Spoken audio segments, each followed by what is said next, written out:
এই শ্রীকুল বা শ্রীবিদ্যা এটা কি? সবার আগে এই যে বিদ্যা শব্দটি, বিদ্যা কথাটার অর্থ কি?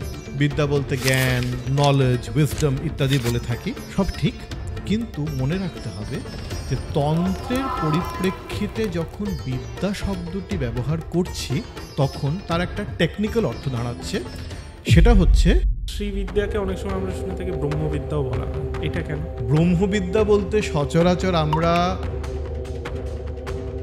এই যে ত্রিপুর সুন্দরীকে কেন্দ্র করে শাম্ভবী শক্তি, মহা ত্রিপুর সুন্দরী পরাশক্তিকে কেন্দ্র করে যে শ্রীবিদ্যা আমরা চিনি, মানে শিব যেখানে কামেশ্বর রূপে রয়েছেন, ব্রহ্মবিদ্যা যাকে বলছি, এই ধারাটি এটিরও একটি পূর্বরূপ রয়েছে। দক্ষিণ ভারতে এটি একটি মূল স্রোতীয় ধর্ম, খুব ব্রাহ্মণদের মধ্যে সীমিত। কিন্তু আপনি গেলে দেখবেন যে শ্রীবিদ্যা কিন্তু খুবই পরিমার্জিত একটা শ্রেণী, তারা শ্রীবিদ্যা, এবং ওখানে শ্রীবিদ্যা দীক্ষা ব্রাহ্মণ ছাড়া নিতে পারেন না, এমন ব্যাপার আছে। কিন্তু শিব তো একেবারে দিন ভিখারি, একেবারে সেই ভস্যলিপ্ত চিতাভস্য হাড়মালা পরে আছেন, তো দেবী কি তাকে গ্রহণ করবেন?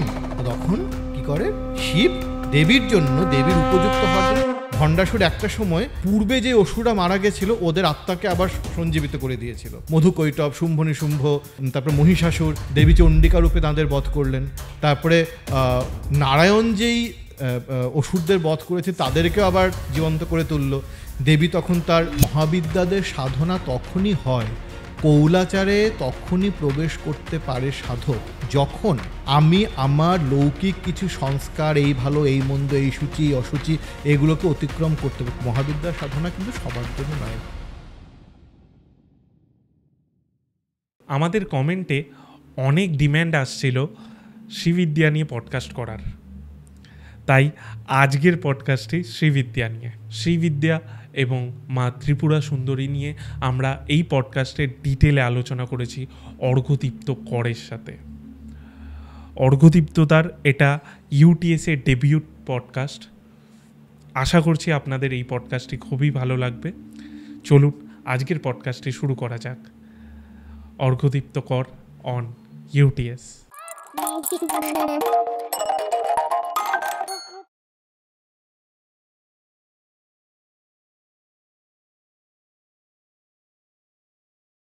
অর্ঘ্যদা, ইউটিএসে তোমাকে প্রথমবার স্বাগত। আমাদের এই প্ল্যানটা হচ্ছিল প্রায় বহুদিন আগে, ফাইনালি আজকে হচ্ছে। আজকে আমি তোমার সাথে যে বিষয় নিয়ে কথা বলবো সেটা মানে বাংলা পডকাস্টে এখনো পর্যন্ত মনে হয় না হয়েছে। হয়েছে যদ্দূর মনে পড়ছে হয়তো হয়েছে। আচ্ছা, বাট এটা বেশি পপুলার হবে, এটা আমার গ্যারেন্টি। যাই হোক, আজকের বিষয়টা হলো শ্রীবিদ্যা। ওকে, শ্রীবিদ্যা দেখো, বাংলায় আমরা সচরাচর বেশিরভাগ শুনি কালীকুলের কথা, শ্রীকুলের কথা কিন্তু খুব কম শুনি। তাও আমি তোমার কাছ থেকে প্রথমেই জানতে চাইছি এই শ্রীকুল বা শ্রীবিদ্যা এটা কি? আচ্ছা, শ্রীকুল যেটাকে বলছো, কুলের প্রসঙ্গে একটু পরে আসি, কারণ কুল তো একটা বিশেষ ধারা, মানে শ্রীবিদ্যার একটা বিশেষ ধারা। তার আগে আমি শ্রীবিদ্যা নিয়েই কিছু মৌলিক বিষয় সম্বন্ধে আলোচনা করি। সবার আগে এই যে বিদ্যা শব্দটি, বিদ্যা কথাটার অর্থ কী? আমরা সাধারণত বিদ্যা বলতে জ্ঞান, মানে নলেজ, উইজডম ইত্যাদি বলে থাকি, সব ঠিক। কিন্তু মনে রাখতে হবে যে তন্ত্রের পরিপ্রেক্ষিতে যখন বিদ্যা শব্দটি ব্যবহার করছি তখন তার একটা টেকনিক্যাল অর্থ দাঁড়াচ্ছে, সেটা হচ্ছে স্ত্রী দেবতার মন্ত্র। মানে শক্তি সঙ্গম তন্ত্রে আপনি পাবেন যে পুরুষ দেবতার মন্ত্রকে বলা হচ্ছে মন্ত্র, আর স্ত্রী দেবতার মন্ত্রকে বলা হচ্ছে বিদ্যা। যদিও এই বিভাজনটি এতটা খুব যে রিজিডলি সেটাকে রাখা হয় সবসময় তা নয়, মাঝে মধ্যে আমরা পুরুষ দেবতাদের বিদ্যা, সে গোপালের মন্ত্রের ক্ষেত্রে পাচ্ছি, বিদ্যার উল্লেখ পাচ্ছি, কিন্তু রাফলি বা গ্রোসলি এই পুরুষ দেবতার মন্ত্রকে বলা হয় মন্ত্র, স্ত্রী দেবতার বিদ্যাকে বলা হয় বিদ্যা। তো বিদ্যা শব্দটির অর্থ এখানে একটা, মানে একজন স্ত্রী দেবতার মন্ত্র। এবার শ্রী, আচ্ছা শ্রী কথাটার অর্থ কী? সৌন্দর্য, সৌন্দর্য, সমৃদ্ধি, তার মধ্যে আমাদের যখন আমরা আনন্দে থাকি তখন আমাদের মধ্যে স্বাভাবিকভাবে একটা সৌন্দর্য ফুটে ওঠে ভেতরে, চেতনার মধ্যে, আমাদের শরীরের মধ্যে, আমাদের অঙ্গ সঞ্চালনের মধ্যে, আমাদের কথাবার্তার মধ্যে, সেই জীবনযাপনের মধ্যে। এবার যেই বিদ্যাটি আমাদেরকে সর্বতোভাবে শ্রীতে পরিপূর্ণ করে, সেটা দৈহিক সৌন্দর্য হোক বা তার ব্যক্তিত্বের সৌন্দর্য হোক বা তার অন্তরের সৌন্দর্য হোক বা তারও মানে আরও তার গভীরে গিয়ে তার ভেতরে আত্মোপলব্ধির ক্ষেত্রে সেইখানে সৌন্দর্য হোক, সর্বতোভাবে যে শ্রীমণ্ডিত করেন সাধককে যেই বিদ্যা, তিনি হচ্ছেন গিয়ে শ্রীবিদ্যা। তো আর শ্রীকুল যদি আমি আচ্ছা, শ্রীকুল আছে, সেখানে শ্রীবিদ্যার মধ্যে শ্রীবিদ্যার তো অনেকগুলো ধারা আছে, যেটা আমি পরে আসতে চাইছিলাম যদিও কুলের প্রসঙ্গে। সেখানে অবশ্যই শ্রীকুলের যে মৌলিক ধারাটি সেটি কুল শব্দটিও কিন্তু একটি খুবই টেকনিক্যাল শব্দ। মানে আমরা কুল বলতে বুঝি একটা গোষ্ঠী, একটা ক্ল্যান, একটা পরিবার। আবার আরও অনেক গভীরে তার যেই যৌগিক তাৎপর্যের ক্ষেত্রে কুলের অনেক অর্থ আছে তন্ত্রে। বিভিন্ন জায়গায় বিভিন্ন অর্থ, অনেক রকমই অর্থ পাই আমরা। যেই শক্তি থেকে সৃষ্টি স্থিতি লয় হচ্ছে তাকে কুল বলা হয়, যেই শক্তি আনন্দ সঞ্চার করছেন তাকে কুল বলা হয়। আবার এক একটি বিশেষ ধারা ধরে যখন আমরা সাধনা আরম্ভ করছি সেটিকে কুল, যেমন শ্রীকুল, কালীকুল, অমুকের কুল, আমি এই কুলের, আমার সেই আমরা যেমন বলে থাকি সচরাচর আমরা এই কুলের আর কি রয়েছি বা ওই কুলে রয়েছি, সেরকম শ্রীকুল, কালীকুল। এবার আরেকটি যৌগিক তাৎপর্য যেটা আমরা মহানির্বাণ তন্ত্রে পাই, যে কুল হচ্ছে গিয়ে মূলাধার স্থিত কুণ্ডলিনী। আবার এটা কুলার্ণবে রয়েছে, এবং সহস্রারে রয়েছেন যিনি পরম শিব, তিনি অকুল। তো যেই সাধক কুল এবং অকুলকে এক করে ফেলেছেন, অর্থাৎ আমার উপর দিককে আমি যখন সমাধিস্থভাবে থাকছি তখন যেই চৈতন্যে আছি, আবার একেবারে যখন ইন্দ্রিয় বোধে আছি তখন একই চৈতন্যে আছি, আবার যখন সমাধিস্থ অবস্থায় আছে তখন আমার মধ্যে সমস্ত বোধ, তার সমস্ত ক্রিয়াশক্তি তার মধ্যে সমাহিত রয়েছে। এই যে দুটো বিপরীত মেরু, একটা ট্রান্সেন্ডেন্স, একটা ইম্যানেন্স, একটা একেবারে বিশ্বাতীত চৈতন্যের ভাব, আরও একেবারে ইম্যানেন্ট স্থূল ভাব, এই দুই মেরুর চেতনার যে দুটো মেরু, কখন আমরা একেবারে জাগতিকভাবে থাকি, আবার কখন একেবারে সমাধিস্থ হয়ে থাকি, এই দুটো যে মেরু, এই দুই মেরুর মধ্যেও এই দুই মেরুকে যে এক করে দেন তিনি কৌল। তিনি হচ্ছেন কি কৌল সাধক। মানে তিনি যখন খাচ্ছেন দাচ্ছেন তখনও কিন্তু তিনি তার শিবহং চেতনার মধ্যে রয়েছেন। তিনি ওই যে খাবার, আমি একটা আহার গ্রহণের সময়, আহার বিহার মৈথুনের সময় যখন আমার শরীরে যে ক্রিয়া সম্পাদন হয় তার মধ্যেও কিন্তু সেই অনন্ত সাম্ভবী শক্তির খেলা দেখছেন। আবার যখন তিনি শিবভাবে চলে যাচ্ছেন সেইখানেও কিন্তু তিনি সেই শক্তির আলিঙ্গনের মধ্যেই রয়েছেন। তো এই যে দুটো বিপরীত মেরু, দুটোকে যে মিলিয়ে দেয় সেটি হয় কৌল।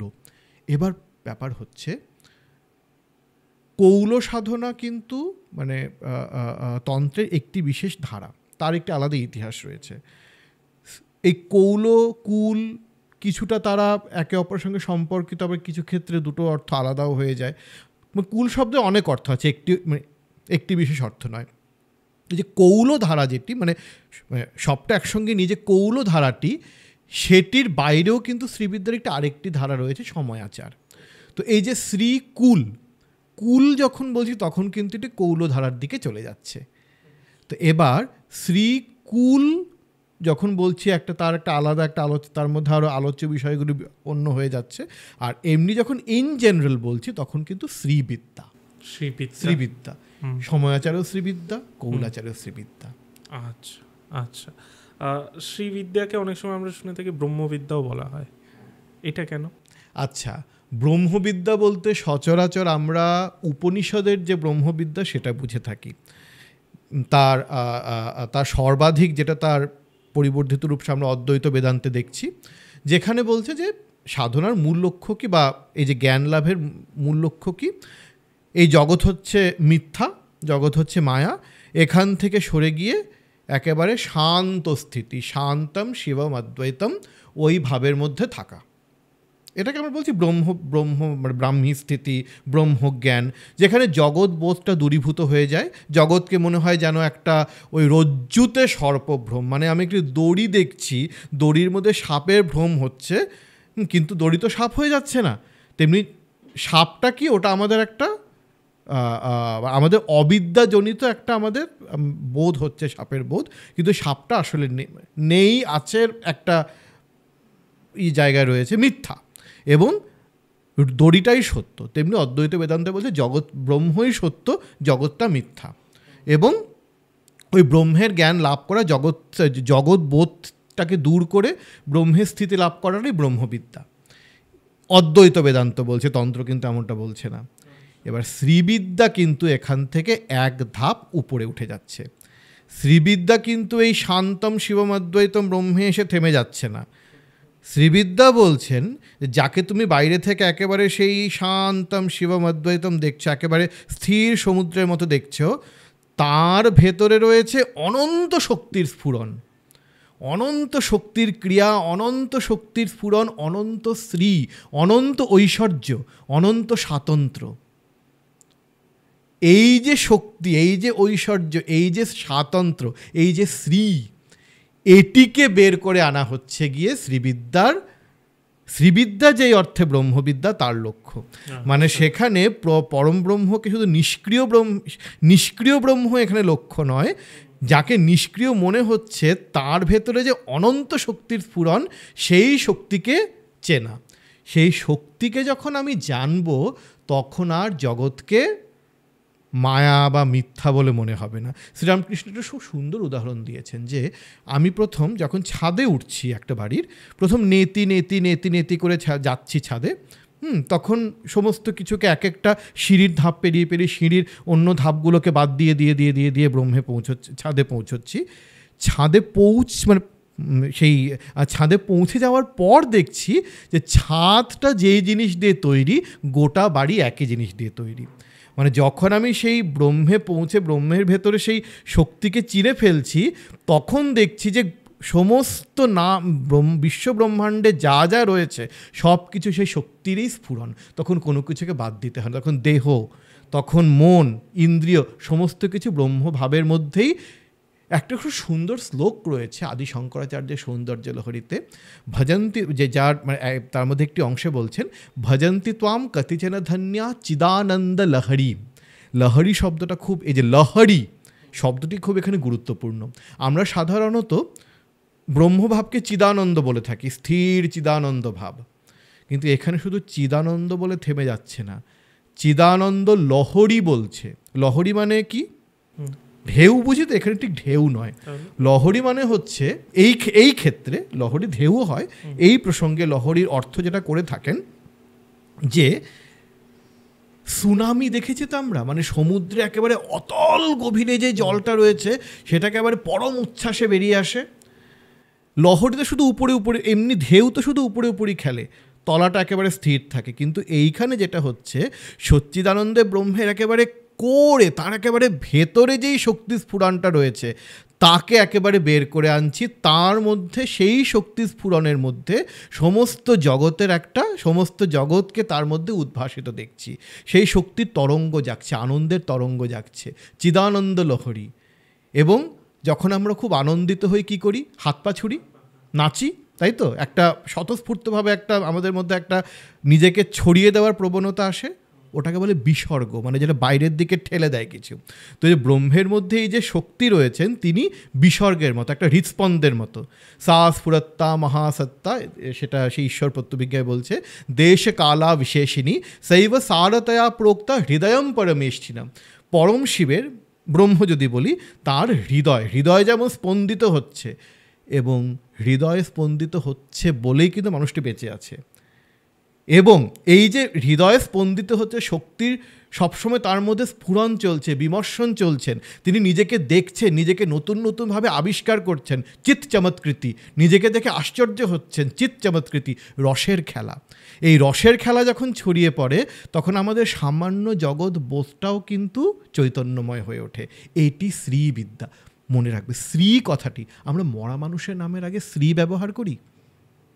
জীবন্ত মানুষের নামের আগে শ্রী ব্যবহার করি। তো মরা ব্রহ্ম, যেই ব্রহ্ম মরে রয়েছে, শিবাশক্তি আয়ুক্ত যদি ভবতি শক্ত প্রভাবিত, শক্তি না থাকলে শিব মরা, সব ইকা, শিব শব্দের ইকার সরিয়ে দিলে সব। তো এই সবরূপ ব্রহ্ম শ্রী নন। শ্রী তখনই হচ্ছেন যখন তার মধ্যে তার হৃদয়টা স্পন্দন করছে, যখন তার মধ্যে সেই শক্তি জেগে উঠছে। তো এর জন্য এমনি শিব যিনি, তিনি শুধু শিব, কিন্তু শ্রীবিদ্যার সাধনার মধ্যে যেই শিব, যিনি সর্বদা ত্রিপুর সুন্দরীর সঙ্গে একেবারে জড়িয়ে রয়েছেন কামেশ্বর হয়ে, তিনি পরম শিব, শিবের এক ধাপ উপরে পরম শিব, তিনি শক্তির সঙ্গে সর্বদা ত্রিপুর সুন্দরীর সঙ্গে সর্বদা তিনি যুক্ত হয়ে রয়েছেন, কামেশ্বর কামেশ্বরী যুগল মূর্তিতে রয়েছেন। তো এই কারণে শ্রীবিদ্যা, সৌন্দর্যের সাধনা, এটা শ্রীর সাধনা। খুব সুন্দর বোঝালে, সত্যি খুব সুন্দর লাগলো। আমি সাধারণত বলি না, বেশ সুন্দর লাগলো। আমি যদি ইতিহাসের দিকে যাই, তো শ্রীবিদ্যার শুরুটা ঠিক কোন দিকে, মানে কবে, কিভাবে? আচ্ছা, শ্রীবিদ্যা আমরা যদি পরম্পরাক্রমে যেটা বলা হয় যে দক্ষিণামূর্তি আদিগুরু, এবং তারপর শ্রীবিদ্যার যে দ্বাদশ, যাদেরকে আমরা উপাসক বলছি, প্রধান উপাসক বলছি, সেই মনু, চন্দ্র, কুবের, সেই লোপামুদ্রা, মন্মথ, অগস্ত্য, 12 জন রয়েছেন। তাদেরকে বলা হয়, তারা প্রত্যেকেই শ্রীবিদ্যার এক একটি পরম্পরা, এক একটি যেটা ওই বিদ্যা প্রবর্তন করেছেন। তবে আমরা যদি ঐতিহাসিকভাবে দেখি, যদি টেক্সচুয়াল হিস্ট্রিতে দেখি, তাহলে দেখব যে এই যে ত্রিপুর সুন্দরীকে কেন্দ্র করে মানে শাম্ভবী শক্তি, মহা ত্রিপুর সুন্দরী পরাশক্তিকে কেন্দ্র করে যে শ্রীবিদ্যা আমরা চিনি, যেখানে কামেশ্বর শিব রয়েছেন, মানে শিব যেখানে কামেশ্বর রূপে রয়েছেন, ব্রহ্মবিদ্যা যাকে বলছি, এই ধারাটি, এটিরও একটি পূর্বরূপ রয়েছে যাকে আমরা বলি প্রোটোটাইপ, এবং সেটি যদিও খুবই হাইপোথেটিক্যাল বা অনুমান ভিত্তিক। অ্যানা এ গোলোকোভা, উনি এই নিয়ে একটা তাঁর যে গবেষণা রয়েছে সেখানে তিনি অনুমান করছেন, এটাকে আবার বলছি হাইপোথেটিক্যাল, এটি করছেন যে শ্রীবিদ্যার পূর্বরূপ ছিল নিত্যাকৌল বলে একটি সাধন ধারা, যেটি খুব মোটামুটি ধরুন 9ম শতক ওই সময়টায়, বা তারও একটু আগে, মানে ওই ওই সময়টার মধ্যে কাশ্মীর অঞ্চলে যেটা আরম্ভ হয়েছে, যেখানে মূল উপাস্য দেবতা ছিলেন কামদেব এবং রতি, কামেশ্বরী। এই কামেশ্বরী তিনি কিন্তু ঠিক ত্রিপুর সুন্দরী হয়েও ত্রিপুর সুন্দরী নন, মূর্তিটি একই, পাশ এবং মানে তার যে ধ্যান রয়েছে, আমরা যেই তার মধ্যে দেখছি পাশ, অঙ্কুশ, ইক্ষুবাণ, ধনু, এগুলো সব বশীকরণের অস্ত্র। এবং এই যে বিদ্যাটি, এটি ছিল স্ত্রী বশীকরণ বিদ্যা, নিত্যাকৌল স্ত্রী বশীকরণ বিদ্যা। এবং কামেশ্বরীর সঙ্গে ছিলেন 11 নিত্যা। শ্রীবিদ্যার নিত্যা কজন? ত্রিপুর সুন্দরী নিত্যা, 15 নিত্যা, এবং তাকে নিয়ে ষোড়শ, আরও 17 যদি হয়, যাই হোক 15ই ধরা হয়। কিন্তু নিত্যা কৌল ধারায় কিন্তু 11 জন নিত্যা, কামেশ্বরী রতিদেবীর 11 জন নিত্যা। এবং এই যে নিত্যা কৌল ধারা, দুর্ভাগ্যক্রমে ধারাটি তো লুপ্ত এখন, তার সম্বন্ধে বিশেষ কিছু জানা যায় না। কিছু খণ্ডিত তার কিছু রেফারেন্স থাকছে, যেমন ওই চিনচিনি মতো সার সমুচ্চয়তন্ত্র বা নিত্যাকৌলতন্ত্র, বা কিছুটা মন্থান ভৈরবের সিদ্ধখণ্ড, এর মধ্যে কিছু খণ্ড খণ্ডভাবে তার পাওয়া যায়। এবার এই যে কৌলোর কথা বলছিলাম, কৌল ধারাটির যে তার মধ্যে একটি বিশেষ ধারা হচ্ছে যোগিনী কৌল, মানে যোগিনীদের সঙ্গে সঙ্গম দ্বারা যেই সিদ্ধি লাভ হয়, সেটি প্রবর্তন করেছেন মৎস্যেন্দ্রনাথ, প্রবর্তন বা সংবর্ধিত যাই বলি, মৎস্যেন্দ্রনাথ করেছিলেন সে 9ম-10ম শতকে। যোগিনী কৌল ধারার মধ্যেও কিন্তু আমরা কাম কলার উল্লেখ পাই, যেটি শ্রীবিদ্যার মধ্যে খুব গুরুত্বপূর্ণ। এবং মৎস্যেন্দ্রনাথের সেই তিনি রচনা করেছেন বলে বলা হয় মৎস্যেন্দ্র সংহিতা, সেখানেও এক জায়গায় আমরা দেখি যে সাধক নিজেকে কামেশ্বর শিবের যে আমরা মূর্তিকল্পটা পাই, রক্তবর্ণ, তার সে কামদেবের মতো শিব, অথচ কামদেবের মতো দেখতে, হাতে পাশ, অঙ্কুশ, ধনুস্বর, হ্যাঁ, ওই যে মূর্তিকল্পটা পাই, ওই ধনুস্বর যেটা রয়েছে, পুষ্পবাণ এই যে রয়েছে, এই মূর্তিতে কিন্তু সাধক নিজেকে ভাবনা করবেন। যদিও এটা মৎস্যেন্দ্র সংহিতায় পাচ্ছি, যদিও এটি পূর্ণাঙ্গভাবে শ্রীবিদ্যা হয়নি, কিন্তু তার যে বীজগুলো কিন্তু এর মধ্যে রয়েছে। তাই বলা যেতেই পারে যে নিত্যা কৌল বা যোগিনী কৌল, এবং এগুলোর মধ্যে কতটা পার্থক্য এক কোনটা আর একটার মধ্যে ওভারল্যাপ করছে এগুলো অনেক জটিল বিষয়, অতটা যাচ্ছি না। তো এই ধারাগুলো থেকেই কিন্তু বিবর্তিত হয়ে পরবর্তীকালে যখন সেই প্রত্যভিজ্ঞা দর্শনকে অবলম্বন করে এটি আরও বিস্তার লাভ করলো, তখন আমরা বর্তমানকালে শ্রীবিদ্যার রূপটা দেখছি। অভিনবগুপ্ত যখন তন্ত্রালোক লিখছেন বা তার অন্যান্য রচনাগুলো লিখছেন, তখন কতটা শ্রীবিদ্যা প্রচলিত ছিল এটি কিন্তু অনেক ডাউটফুল, কারণ আমরা কিন্তু খুব একটা রেফারেন্স পাই না। যদিও জয়রথ, যিনি পরবর্তীকালে তন্ত্রালোকের টিকা লিখেছেন, তিনি কিন্তু আবার নিত্যা ষোড়শী কারণবের টিকা লিখেছেন। তো বলা যেতে পারে যে শ্রীবিদ্যা ওই ত্রয়োদশ ওই সময়টার থেকেই ধীরে ধীরে ঐতিহাসিকভাবে তার বিবর্তন ঘটেছিল, সেই যে বর্তমান রূপ যেটা সেটা লাভ করেছিল। এবং মনে রাখা উচিত, এখন আমরা শ্রীবিদ্যা বলতে মূলত বুঝে থাকি ওই দক্ষিণ ভারতের সময়াচার, ওই খুব স্মার্ত একটা মতধারা পুষ্ট শ্রীবিদ্যার ধারা, হ্যাঁ, যেখানে ওই সেই খুব সূচি অসুচি একটা খুব এবং ভীষণ একটা পৌরাণিকতার তার মধ্যে ছাপ রয়েছে, আমরা ওটা বুঝে থাকি। এবং খুব ভাই আমরা মাছ মাংস খাই না, সূচিবাদী, নিরামিষাশী, আমরা তো ভাই বামাচার করি না, আমরা তো সব ভেতরে করি, হ্যাঁ, আমরা সব অন্তর্জাগ করি, আমরা বাইরের জাগ করি না, আমরা একটু উঁচু জাতের, তোমরা নিচু জাতের, কৌলরা নিচু জাত, আমরা উঁচু জাত, হ্যাঁ, এই ধরনের যে ধারাটি দক্ষিণ ভারতে এখন সর্বভারতীয় স্তরে এই ধারাটি প্রচলিত এবং এটি এখন মূল ডমিনেন্ট ধারা। কিন্তু মনে রাখতে হবে যে এই ধারাটি কিন্তু অনেক পরবর্তীকালে তৈরি হয়েছে, যদিও এটি সর্বভারতীয় স্তরে এটি একটি বিকাশ লাভ করেছে, তাই আমরা এটিকেই শ্রীবিদ্যা বলে চিনি। কিন্তু শ্রীবিদ্যার মূল ধারা কিন্তু কৌল ধারা ছিল। আমি একটু আগে বলছিলাম মৎস্যেন্দ্রনাথের কথা, তিনি শ্রীবিদ্যা ওই অর্থে শ্রীবিদ্যার সঙ্গে যুক্ত ছিলেন না, কিন্তু শ্রীবিদ্যার কিছু বীজ কিন্তু সেখান থেকেও এসেছিল, যোগিনী কৌল থেকে। এবং যোগিনী কৌল তো একেবারে সরাসরি যোগিনীদের সঙ্গে সেই মানে ওই মৈথুন ক্রিয়া দিয়েই ওই যোগটি করতে হতো, সম্পন্ন করতে হতো। এবং আমরা যে নিত্যা ষোড়শী কার্ণব দেখি, যেই গ্রন্থটির কথা বললাম, ওখানে দেখব দ্বিতীয় অধ্যায়টির মধ্যে যথারীতি স্ত্রী বশীকরণের একেবারে পুরো বিস্তারিত বর্ণনা রয়েছে কী কী করতে হবে।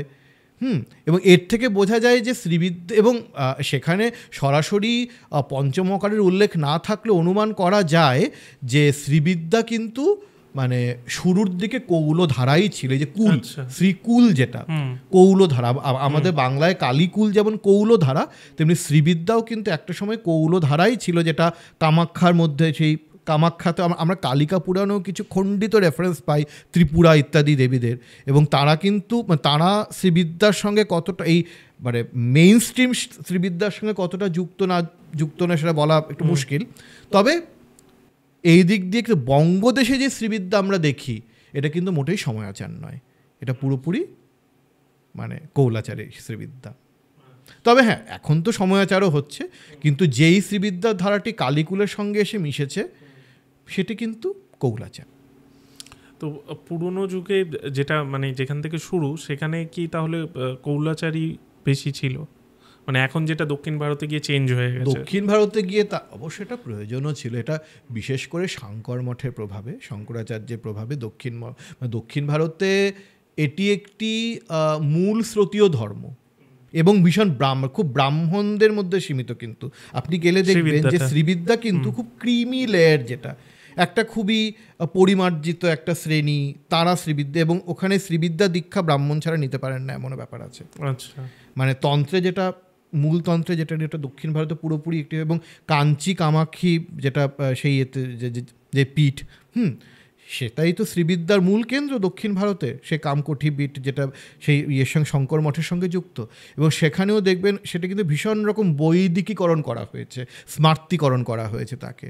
তার মধ্যে সেই ললিতা সহস্রনামে আমরা পাচ্ছি সেই বর্ণাশ্রম প্রবর্তিনী, এবং ললিতা সহস্রনাম কিংবা সৌন্দর্য লহরী, এই যে গ্রন্থগুলো, এগুলো তো পুরোপুরি ওই যে দক্ষিণী শ্রীবিদ্যার ধারা।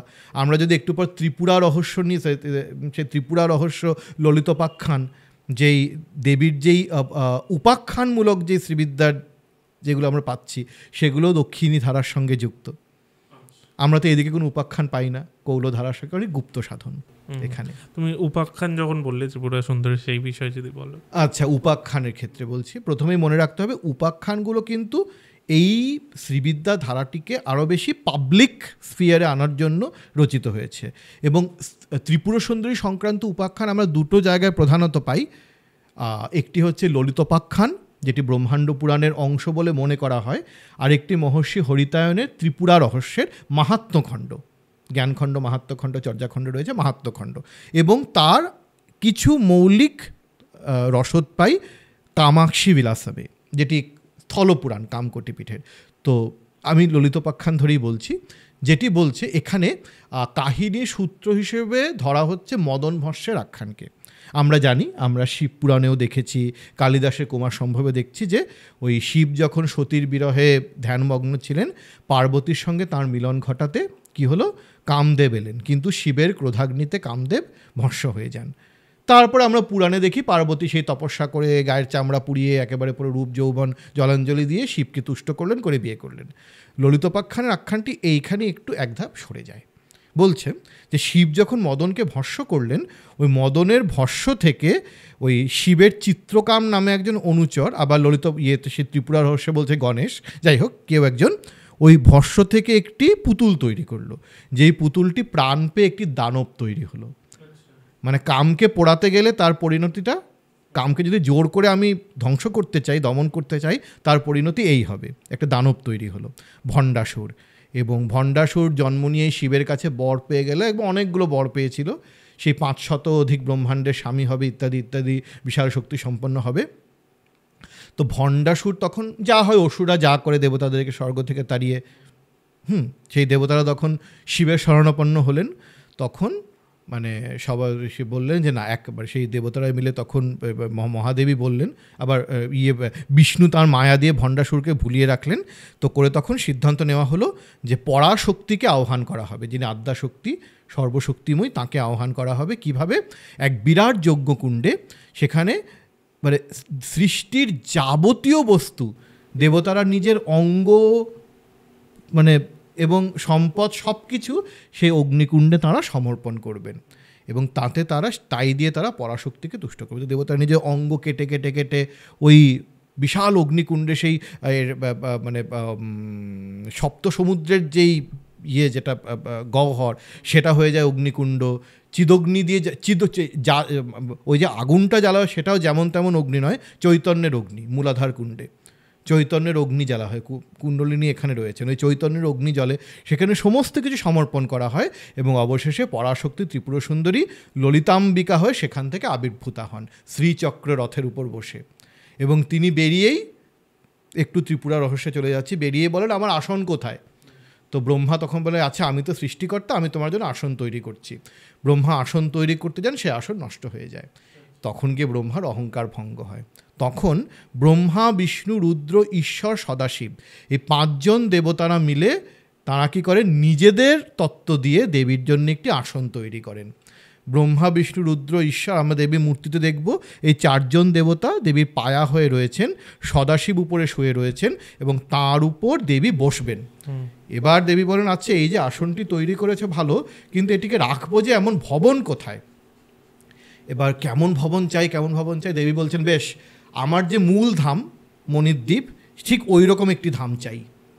এবার বিশ্বকর্মাকে বলা হলো যে সুমেরু পর্বতের একদম মধ্য শৃঙ্গে দেবীর জন্য সে শ্রীনগর বানানো হবে, একেবারে পরম ধাম। দেবীর যে ব্রহ্মাণ্ডের বাইরে যে পরম ধাম রয়েছে, যেটা ব্রহ্মলোক, বিষ্ণুলোক, শিবলোক, সব লোকের বাইরে, সেই লোকের অনুরূপ সেই রকম দেখতে একটি ধাম তৈরি করা হবে সুমেরু শিখরে। ওই ধামটি তৈরি হলো, দেবী সেখানে মানে রানী হয়ে বসবেন। দেবীর মানে তিনি বলছেন আমি তো অনন্ত কোটি ব্রহ্মাণ্ডের স্বামিনী, তবু এখন সাকার রূপে আমি এখন মানে কি বলবো, মানে মানে কার্যকরী নয়, মানে সক্রিয়ভাবে, শব্দটা মনে আসছিল না, সক্রিয়ভাবে আমি আমার সেই ভূমিকাটি পালন করব। তখন সিংহাসনে বসবেন। তো তখন দেবতারা বলে মা, তোমাকে যুগল মূর্তিতে দেখতে চাই। তো বলে দেখো, ওই যুগল মূর্তি হওয়া মানে তো বিয়ে করা। এবার আমি স্বতন্ত্র, আমি কারুর ওই বউপনা করতে পারবো না। তো আমি স্বতন্ত্র, আমি স্বেচ্ছাচার বিহারিনী। তা আমার অনুরূপ যদি কেউ হয় তার সঙ্গেই আমি বিয়ে করতে রাজি আছি। এবার ব্রহ্মা দেখলেন যে ইনি তো রাজরাজেশ্বরী, এবার তার সঙ্গে তো শিবেরই বিয়ে হতে পারে, কিন্তু শিব তো একেবারে দিন ভিখারি, একেবারে সেই ভস্মলিপ্ত, সেই শ্মশানের চিতা লেগে আছে, তার চিতাভস্য হাড়মালা পড়ে আছেন, দেবী কি তাকে গ্রহণ করবেন? তো তখন কি করে শিব দেবীর জন্য, দেবীর উপযুক্ত হওয়ার জন্য কামেশ্বর রূপ ধারণ করেন, এবং দেবী তখন মালা ছুঁড়ে মারে, মালাটি শিবের গলায় গিয়ে পড়ে। এবার এই আখ্যানের যেই সংস্করণটি ত্রিপুরা রহস্যে রয়েছে, সেখানে একটু অন্যরকমভাবে দেবীর বিবাহটা বর্ণনা, কিন্তু বিবাহ পর্বটির বর্ণনা, যে দেবতারা যখন বললেন মা তোমাকে, তুমি যদি বিবাহ করো, তোমাকে যুগল মূর্তিতে দেখতে চাই, তো দেবী তখন প্রশ্ন হলো যে দেবী তো এক অদ্বিতীয় ব্রহ্ম, তো তার মতো দ্বিতীয় কে হতে পারে যাকে তিনি বিয়ে করবেন? তখন দেবী কী করলেন, তিনি স্বয়ং নিজের শরীর, দেবী তখন বললেন বেশ ঠিক আছে, তাহলে আমাকে আমি নিজেই তার ব্যবস্থা করি। তখনই একটা ভয়ঙ্কর একটি সেই বিদ্যুৎ একটা ঝলকে উঠলো, সবার চোখ ঝলসে গেল। যখন চোখ খুললেন দেখলেন যে দেবীর আসনে দেবী নিজেই দ্বিধা বিভক্ত হয়ে বসে আছেন। ডান দিকে তিনি কামেশ্বরী, বাম দিকে তিনি কামেশ্বর, বাম দিকে তিনি কামেশ্বরী যুগল মূর্তিতে রয়েছে, মানে তিনি নিজেই শিব হলেন, শক্তি হলেন, শিবশক্তি ঐক্যরূপিণী। এবার মহা সমারোহে কামেশ্বরী বিবাহ সম্পন্ন হলো। এরপর নারদ এসে বললেন যে মা এবার তো যুদ্ধযাত্রা করতে হবে। তখন দেবী তাঁর দেহ থেকে সমস্ত শ্রীচক্রের যে আবরণে যেই দেবতারা আছে, যেই দেবীরা রয়েছেন, সকলকে সৃষ্টি করলেন। এবং মজার গল্প আছে, ওই দেবীদের মধ্যে আবার একটু চুলোচুলি হয়েছিল, যে কে বড় কে ছোট হয়ে নিয়ে। যাই হোক, ওটাতে যাচ্ছি না। হ্যাঁ, যাই হোক, শেষে মিটমাট হলো, সকলকে যার যার স্থানে বসানো হলো, দেবীর আবরণ তৈরি হলো। তিনি মন্ত্রিনী, তার যেই দেবীর মন্ত্রিনী শ্যামলা, রাজশ্যামলা, তিনি হলেন মন্ত্রিনী, তাকে সৃষ্টি করলেন। অহংকার থেকে তৈরি করলেন দণ্ড না থাকে বারাহীর একটি রূপ, তিনি হলেন সেনা নায়িকা। তার সম্পদ করি অশ্বারূঢ়া। তারপরে দেবীর হৃদয় রূপিণী বালা, বালা যদিও শ্রীবিদ্যারই একটি মন্ত্র, এবং তাকে এখানে তার কন্যা রূপে দেখানো হয়েছে। মহাগণপতি, তার শিবের মুখের দিকে তাকিয়ে তিনি হাসলেন, সেখান থেকে মহাগণপতি। সবই যুদ্ধের সেই ঘটনাক্রমের মধ্যেই ঘটেছে।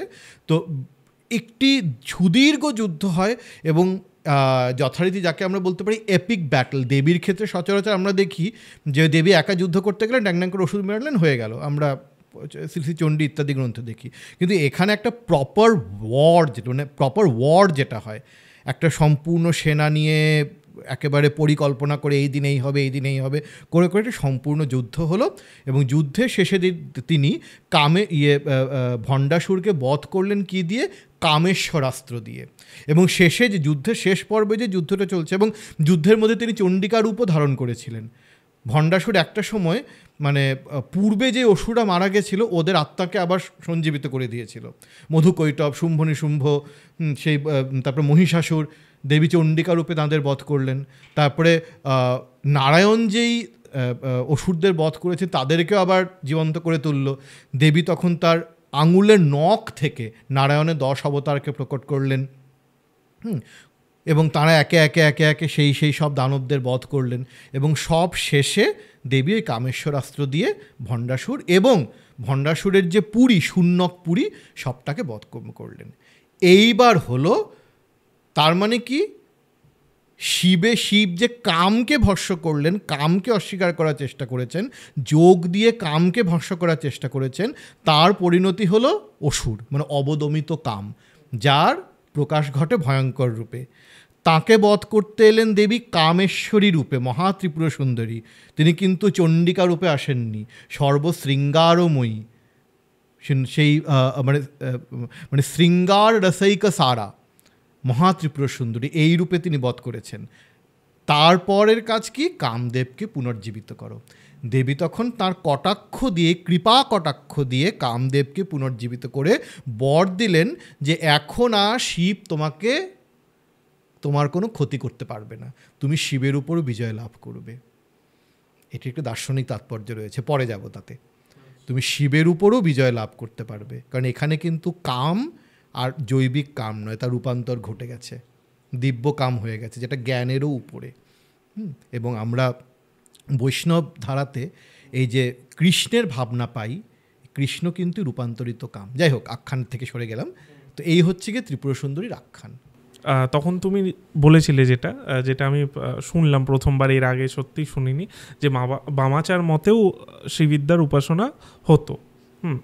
তো সেই উপাসনার বিষয়ে যদি তুমি কিছু বলো, মানে তখন তো হালকা বলেছিলে, বাট আরও কিছু কি ইনফরমেশন আছে এটা নিয়ে? হ্যাঁ, যেটা দেখার যে আমরা দক্ষিণ ভারতের সময়াচারকে মূল শ্রীবিদ্যা বললেও ভাস্কর রায়, যিনি শ্রীবিদ্যার একজন কি বলবো, যে মানে যার জন্য আজকে আমি নিত্যা ষোড়শী কারণব এত সেই সেতুবন্ধ টিকা এবং তিনি বরিবর্ষা রহস্য, মানে শ্রীবিদ্যার একজন কি বলবো প্রাণ পুরুষ। ভাস্কর রায় তো কৌল উপাসক ছিলেন, তিনি তো সময়াচারী ছিলেন না। এবং আমরা যখন, আমি তো একটুকে বলেছিলাম যে আমাদের কালীকুলে যে দশমহাবিদ্যা যেই প্যান্থিয়নটি তৈরি হয়েছে, সেখানে শ্রীবিদ্যার দেবীরাও এসেছেন, ত্রিপুর সুন্দরী, মাতঙ্গী, ত্রিপুর ভৈরবী। আমরা সেই ইয়েতে নিরুত্তর তন্ত্রে বলছে 5 জন দেবী কালীকুলের, 5 জন দেবী শ্রীকুলের মিলে দশমহাবিদ্যা তৈরি হয়েছে ক্রমটি। এবং এইখানে যখন ত্রিপুর সুন্দরীর উপাসনা হয়, তা তো আর সময়াচারে হয় না, কৌলাচারেই হয়।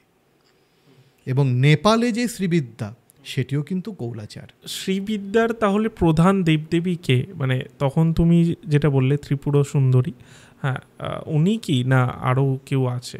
শ্রীবিদ্যার দেবদেবীর তালিকা তৈরি করলে শেষ হবে না। আচ্ছা আচ্ছা। তবে উপাসনা ক্রমে, মানে প্রথমেই তো বালা, শ্রীবিদ্যার মন্ত্রটি তো পর্বে পর্বে দেওয়া, প্রথমে বালা, মন্ত্রের বিষয়ে বলছি না, বালা, তারপর বালা থাকছেন, এবং মহাগণপতি থাকছেন শুরুতে, বালা মহাগণপতি, তারপর গিয়ে শ্যামলা, দণ্ডনাথা, তারপর গিয়ে থাকছেন ত্রিপুর সুন্দরী। আবার পরশুরাম কল্পসূত্রে পরা দেবীকে আমরা পাচ্ছি। পরা দেবী মূলত কাশ্মীরের যে ত্রিকধারার দেবী, ত্রিকের মধ্যে পরা, পরা, পরা, অপরা 3 দেবী রয়েছেন। তো এই পরা দেবীও কিন্তু শ্রীবিদ্যার মধ্যে এসছেন, এবং পরশুরাম কল্পসূত্রে কিন্তু পরাই বালা। আমরা যদি মন্ত্র বিচার করা থেকে সম্ভব না, মন্ত্রগুলো যদি বিচার করে দেখব যে মানে পরারই একটি রূপ বিশেষ হচ্ছেন গিয়ে বালা, যাকে আমরা আখ্যানের মধ্যে ত্রিপুর সুন্দরী কন্যা রূপে দেখি। এই বালা, শ্যামলা, বালা গণপতি, মহাগণপতি, শ্যামলা, দণ্ডনাথা, ত্রিপুরা রয়েছেন। তাছাড়া আবরণক্রমে তো যে দেবতা রয়েছেন তাদের নাম এখন বলা সম্ভব নয়, যোগিনীরা যারা রয়েছে, প্রত্যেকের আলাদা আলাদা আবরণ দেবতা রয়েছেন। এবং তারপর আমরা যদি শ্রীবিদ্যার যে পরবর্তীকালে তার যে রূপটি যখন বিকশিত হয়, তা যে আমনায় ক্রমটি তৈরি হয়, সেখানে তো হেন কোনো দেবতা নেই যাকে শ্রীবিদ্যার আমনায় ক্রমের মধ্যে নেওয়া হয়নি। আমরা যদিও মানে, এবং আমনায় ক্রমের মধ্যে কোন কোন দেবতা থাকছে তারও অনেক সংস্করণ রয়েছে। একটি যেমন নেপালে যেটা আমনায় স্তোত্র, সেখানে দেখছি যে আমনায় অর্থাৎ হচ্ছে শিব যে 5 মুখে 5টি ধারা, তন্ত্রের 5টি ধারা বলেছিলেন, এগুলোকে আমনায় ধরা হয়। এবং প্রতিটি আমনার এক একজন প্রধান মানে নায়িকা রয়েছেন। তো একটি ধারা হিসেবে পূর্বামনায় হচ্ছেন ভুবনেশ্বরী, থেকে পূর্বেশ্বরী, পূর্ণেশ্বরী নামগুলো পাওয়া যায় অনেক জায়গায়, ভুবনেশ্বরী।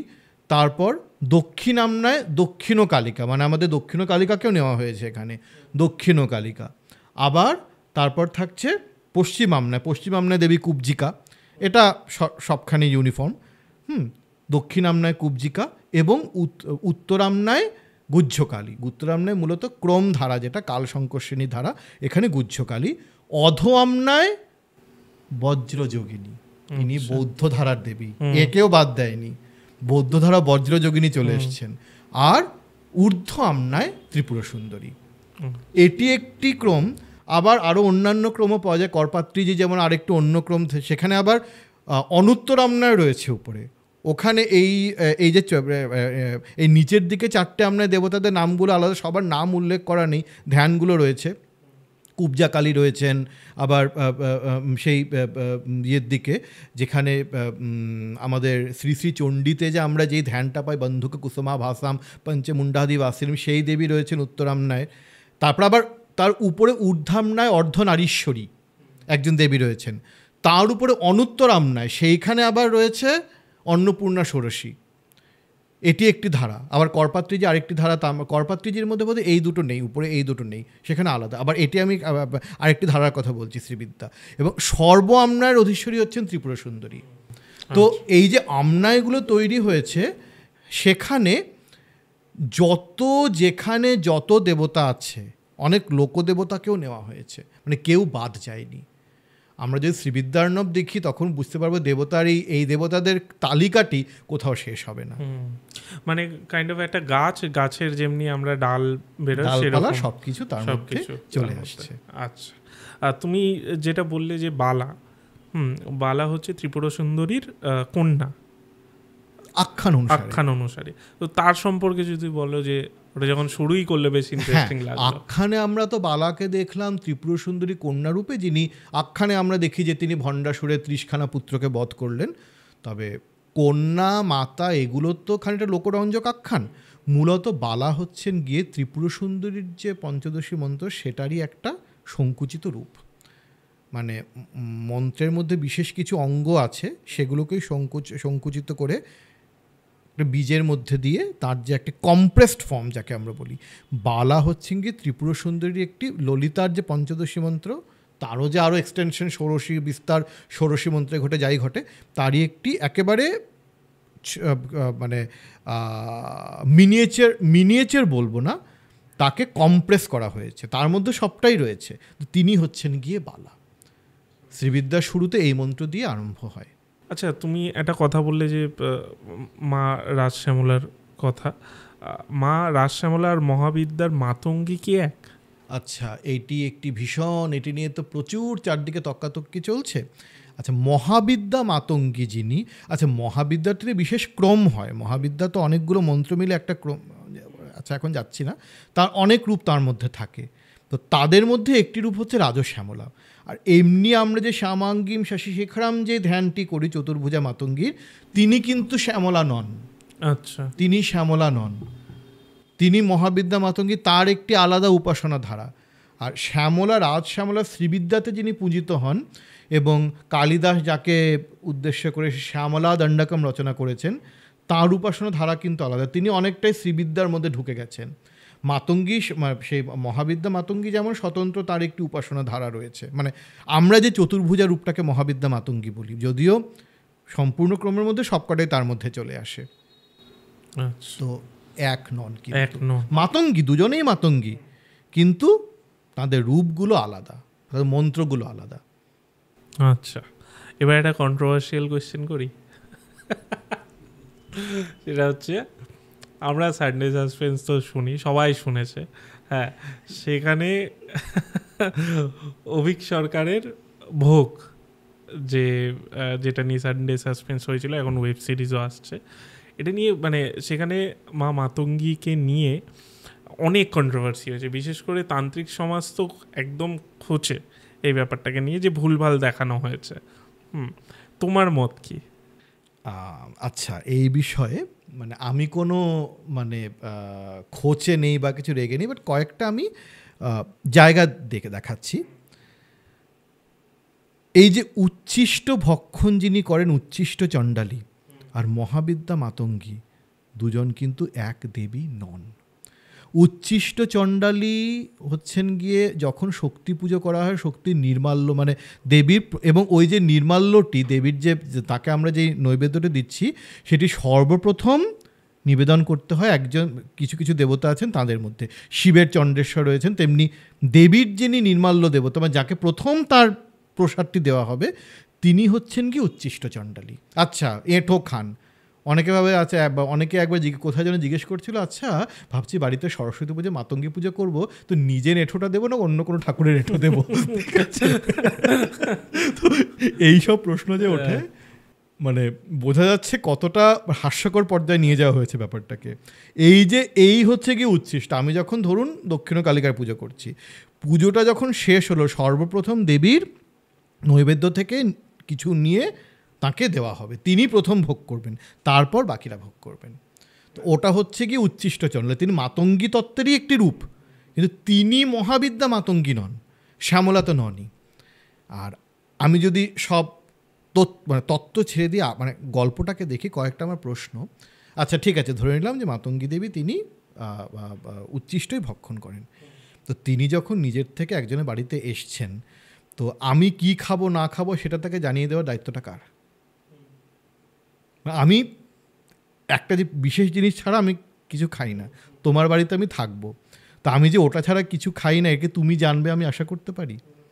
এটা তো আমারই দায়িত্ব তোমাকে বলে দেওয়া যে আমি ভাই এটা খাই, তুমি এটাই দেবে। তোমার সর্বনাশ করে দিয়ে তারপর তোমাকে জানান দিলাম যে আমি যে ওই খাবারের তৃপ্ত নই, এই খাবারটা চাই। মানে এখানে তো একটা মানে কি বলবো, কনফ্লিক্ট আসছে।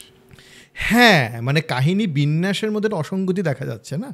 আর তাছাড়া ডামরি যাকে পাঠানো হয়েছে সে তো মাতঙ্গিরই অংশ, তারই একটি শক্তি। আবার কৃষ্ণানন্দ মানে সেই মানে কৃষ্ণানন্দ আগমবাগীশের চরিত্রে যেই মানে যিনি রয়েছেন তিনি তো দেবীর উপাসক। তো তার সঙ্গে যখন এই মাতঙ্গীর যুদ্ধটা হচ্ছে তখন এটা একটা গুড ভার্সেস ইভিল কেন দেখানো হয়েছে? তো তিনি কি তাহলে দেবীর সঙ্গে, তার উপাস্য দেবীর সঙ্গে যুদ্ধ করছেন? হ্যাঁ, এই জায়গাগুলো একটা ভীষণ কনফ্লিক্ট আছে, মানে ইনকনসিস্টেন্সির জায়গায় চলে আসে। একটা থাকছে না, তার যে একটা ইয়েটা থাকছে না, ওটা কনসিস্টেন্ট থাকছে না যেই বক্তব্যটা নিয়ে চলছে বিষয়টা। মানে মূল ধারাকে বা মূল ঘটনা বা আমি বলতে পারি যেটা সত্যি মানে আমাদের পুরাণে লেখা রয়েছে যে নিয়ম, যে রীতি, হ্যাঁ, সেটাকে কোথাও চেঞ্জ করা হয়েছে। মানে জাস্ট গুড অ্যান্ড এভিল এই ব্যাপারটাকে আনার জন্য এখানে গুড ইভিলের গপ্পটাই খাটবে না। কারণ মহাবিদ্যাদের সাধনা তখনই হয়, কৌলাচারে তখনই প্রবেশ করতে পারে সাধক যখন আমি আমার লৌকিক কিছু সংস্কার, এই ভালো এই মন্দ, এই সূচি অসুচি, এগুলোকে অতিক্রম করতে। মহাবিদ্যা সাধনা কিন্তু সবার জন্য নয়, বিশেষ দীক্ষার বিশেষ পর্বের পরই অধিকারটি পাওয়া যায়, বীরাচারে গিয়ে অধিকারটি পাওয়া যায়। এবং এই যে একটি, এবং এই প্রসঙ্গে একটি কথা বলি, এই যে অনেকের ধারণা যে মহাবিদ্যা দেবীরা কি মানে এই যে তারা যে ভয়ঙ্করী, তারা যে এরকম মানে এতটা উগ্র, তাহলে কি তারা আমাদের তথাকথিত ইভিল যাকে বলি সেটা? এর উত্তরে একটি ছোট্ট উদাহরণ দিয়ে দিই। আমার কাছে একটা 10 ওয়াটের বাল্ব আছে, আমি সেটার মধ্যে দিয়ে 440 ওয়াট কারেন্ট পাস করলাম, তখন যদি বাল্বটা ফেটে যায় তার জন্য কারেন্টের দোষ না বাল্বের দোষ? মহাবিদ্যা হচ্ছেন অনন্ত মানে অনন্ত ব্রহ্মাণ্ডকে ছাড়িয়ে মানে যত শক্তি আছে সেগুলো, ওই অনন্ত ব্রহ্মাণ্ডের শক্তি হচ্ছে সেই মহাবিদ্যার শক্তির কি ছোট্ট কণা, সেই যে এনার্জি আমাদের দেহের ভেতরে অনন্ত, মানে এই গোটা ব্রহ্মাণ্ডে যা আছে দেহের ভেতরে সেই শক্তি আছে, কিন্তু সেটা সংকুচিত হয়ে আছে, আমি তাকে চিনতে পারছি না। এই সাধনা দিয়ে সেই শক্তিকে ধীরে ধীরে ধীরে ধীরে জাগানো হয়।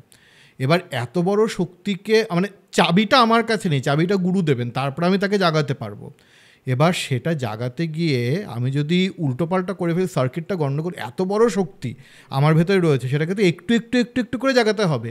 আমি প্রথমেই তার একদম পুরো নবটা খুলে দিই, তখন কি হবে? সামলাতে পারবো না। তখনই যত রকম সর্বনাশ ঘটবে। তখন কি বলে এই দেবীটা খারাপ দেবী, এই দেবীটা রাক্ষসী দেবী, এরকম বলবো? তিনি অনন্ত বিশ্ব ব্রহ্মাণ্ডের মধ্যে শক্তি হয়ে রয়েছেন, প্রতিটি অনুপরমাণুতে যেই শক্তি সেটা তিনি। তো অনুপরমাণুতে মধ্যে যে প্রচণ্ড শক্তি রয়েছে যেটাকে আমরা আমাদের ব্রেইনের 10%ও জানি না। তো তার মধ্যে যেই মানে টোটাল রিজার্ভ অফ পাওয়ার, যার কোনো অন্ত নেই, সেটাকে আমি সামলাতে পারবো সাধারণ অবস্থায়?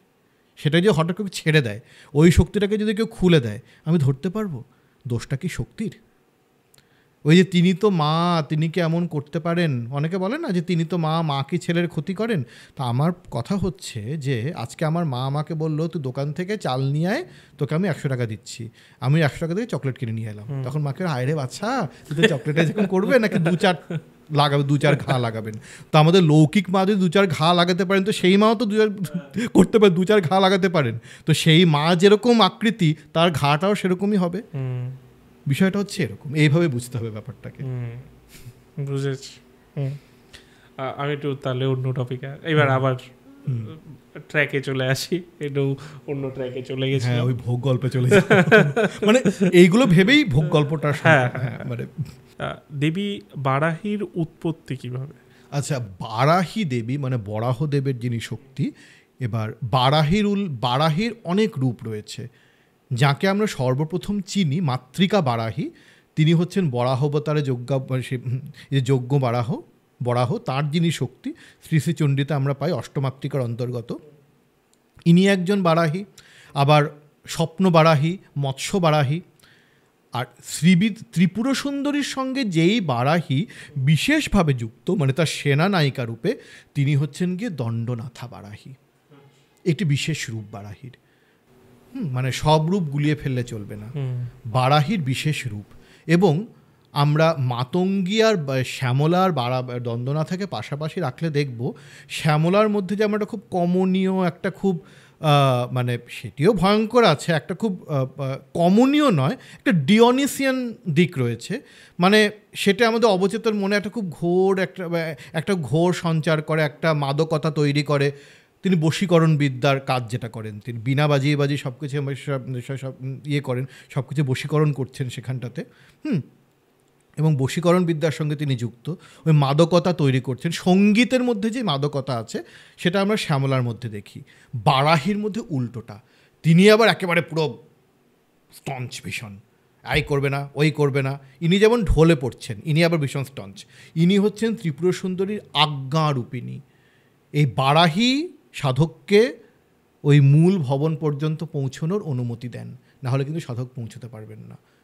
ইনি হচ্ছেন গিয়ে আজ্ঞারূপিণী, এবং ইনি হচ্ছেন গিয়ে পুরোপুরি একেবারে, মানে আমরা বগলামুখীর মধ্যে যেই শক্তিটা দেখি, অনেক ক্ষেত্রে বগলামুখী আর বারাহীর মধ্যে, দণ্ডনাথার মধ্যে সাদৃশ্য দেখা যায়। এই যে দণ্ডনাথার মূল আয়ুধ হচ্ছে গিয়ে হল আর মুসল। হল হচ্ছে গিয়ে টানছি না, হল মানে লাঙল, লাঙল দিয়ে তো মাটিটাকে টানি, ওটা হচ্ছে গিয়ে আকর্ষণী। আর মুসল হচ্ছে গিয়ে স্তম্ভিনী, মেরে একদম পুরো তোমাকে প্যারালাইজ করে দিলাম।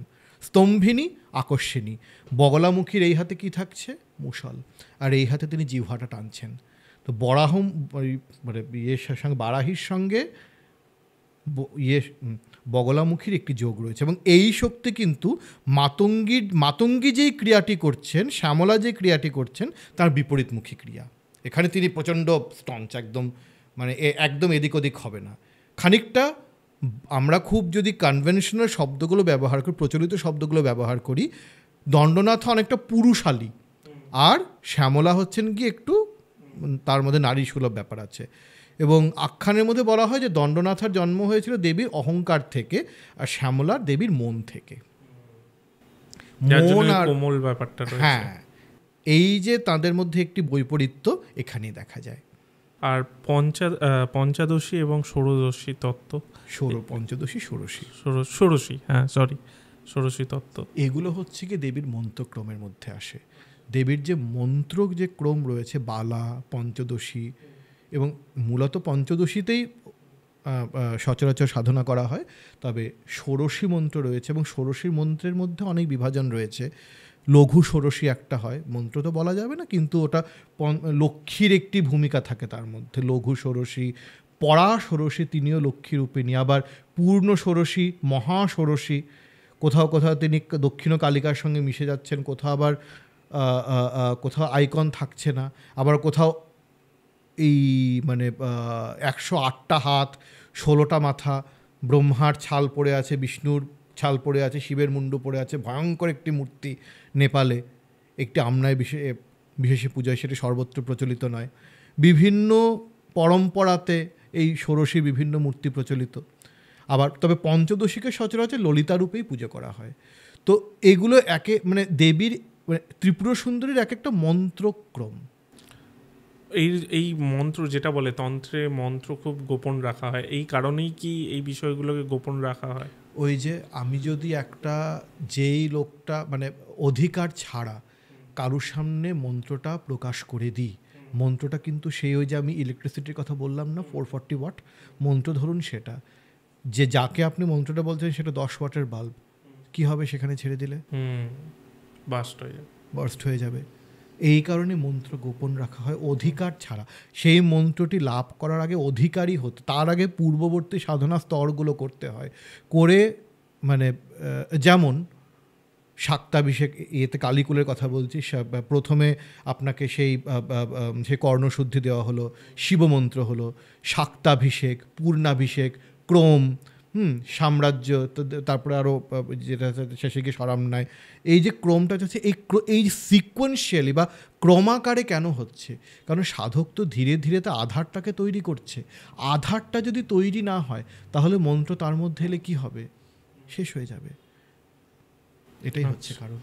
আচ্ছা, আমি এটা মানে এই প্রশ্নটা করছি, সেটার কারণ আমি জানতে চাইছি যে এই যে ধরো এই উপাসনাগুলো মানুষ করছে, এর ফলে যে মানুষটা এই উপাসনা করছে তার কি উপলব্ধি হয়? উপলব্ধি তো আর মুখে বলা যায় না। কি উপলব্ধি না হয় এটা প্রশ্ন করতে হয়। কি উপলব্ধি না হয়? হয় না। উপলব্ধি করার যা যা কিছু আছে, একেবারে পার্থিব স্তর থেকে আরম্ভ করে দেবতা স্তর, গন্ধর্ব স্তর ইত্যাদি ইত্যাদি করে একেবারে পরম শিব স্তর বা তার উপরে যদি কিছু থাকে, মানে সবটাই এই কটা বীজের মধ্যেই রয়েছে। এটা করেই সাধক সেই জায়গায় পৌঁছে যায়। মানে উপলব্ধি কি করা যায় না। প্রথম কথা, আপনি যখন একটি সাধন ধারার মধ্যে থাকবেন তখন আস্তে আস্তে দেখবেন যে আমাদের সাধারণত যেটা হয়, আমাদের নিজের কাছে পরিষ্কার থাকে না আমরা কি চাই, জীবনে কি চাইছি। হ্যাঁ, এটা দরকার না, আজকে বোধ হয় আমার যদি প্রমোশনটা হয়ে যায় আমি খুশি হব না, এখন বোধ হয় এবার একটু বিয়ে করে নিতে হবে, বিয়ে হয়ে গেল না, তো হচ্ছে না, বাচ্চা হয়ে গেলে খুশি হবে, বাচ্চা হয়ে গেল না, এটা তো ঠিক হচ্ছে না, বাচ্চা তাহলে বাচ্চা যদি একটু বেশি পড়াশোনা করতে পারে, হ্যাঁ তাকে ভালো জায়গায় চাকরি দিতে পারি, না আছে এবার তো বাচ্চার বিয়ে দিয়ে দিই, এবার নাতিপুতি হলে খুশি হব। হয় না, এই চাই ওই চাই, মানুষ নিজেই জানে না কি চাই। আমি আসলে কিসে কোন জিনিসে খুশি হব সেটা আমার কাছে ক্লিয়ার হবে কিভাবে? তার জন্য তো আমাকে নিজের ভেতরটাকে কর্ষণ করতে হবে।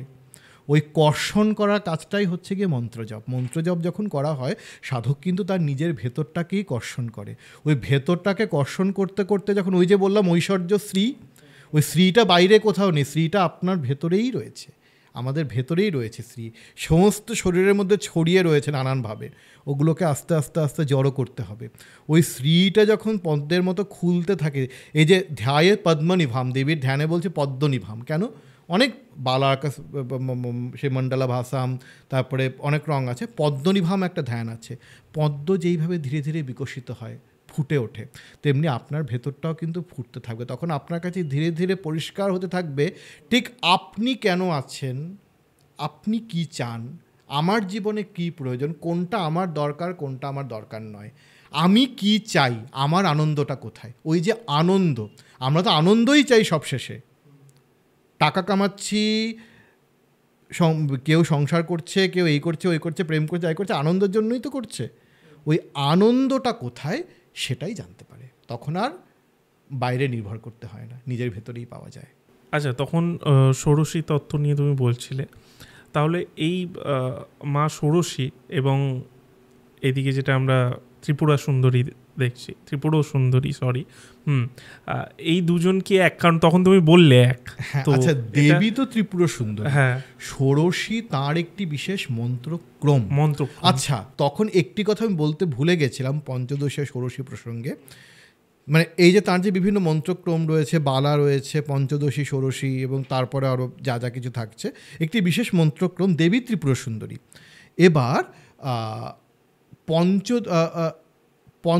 ষোড়শী কখন বলছি তাকে, এটি এখন যেটা বলবো সেটা খানিকটা গোপীনাথ কবিরাজের, তিনি যেভাবে ষোড়শী পঞ্চদশী যেটাকে তিনি যেভাবে ব্যাখ্যা করেছেন, আমরা পুরো বিষয়টাকে ওই দেহগত ষটচক্রের প্রসঙ্গে নিয়ে আসি।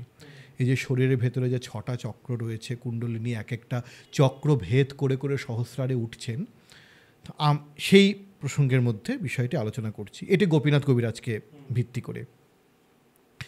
কুণ্ডলিনী যখন মূলাধার থেকে এক একটি চক্র ভেদ করে উঠতে উঠতে উঠতে উঠতে সহস্রারে গেলেন, গিয়ে তিনি কী করলেন, পরম শিবের সঙ্গে মিলিত হলেন, এক হলেন। আচ্ছা, পরম শিবের সঙ্গে যে মিলিত রূপ কুণ্ডলিনী, সেটাকে আমরা কিভাবে দেখছি, কামেশ্বর কামেশ্বরী পাশাপাশি বসে রয়েছেন, তাই তো? তাঁদেরকে ঘিরে কারা কারা রয়েছেন, একটি ত্রিকোণমণ্ডল, এইদিকে 5 জন নিত্যা, এদিকে 5 জন নিত্যা, এদিকে 5 জন নিত্যা, মানে 5 5 5, কারা রয়েছেন, 15।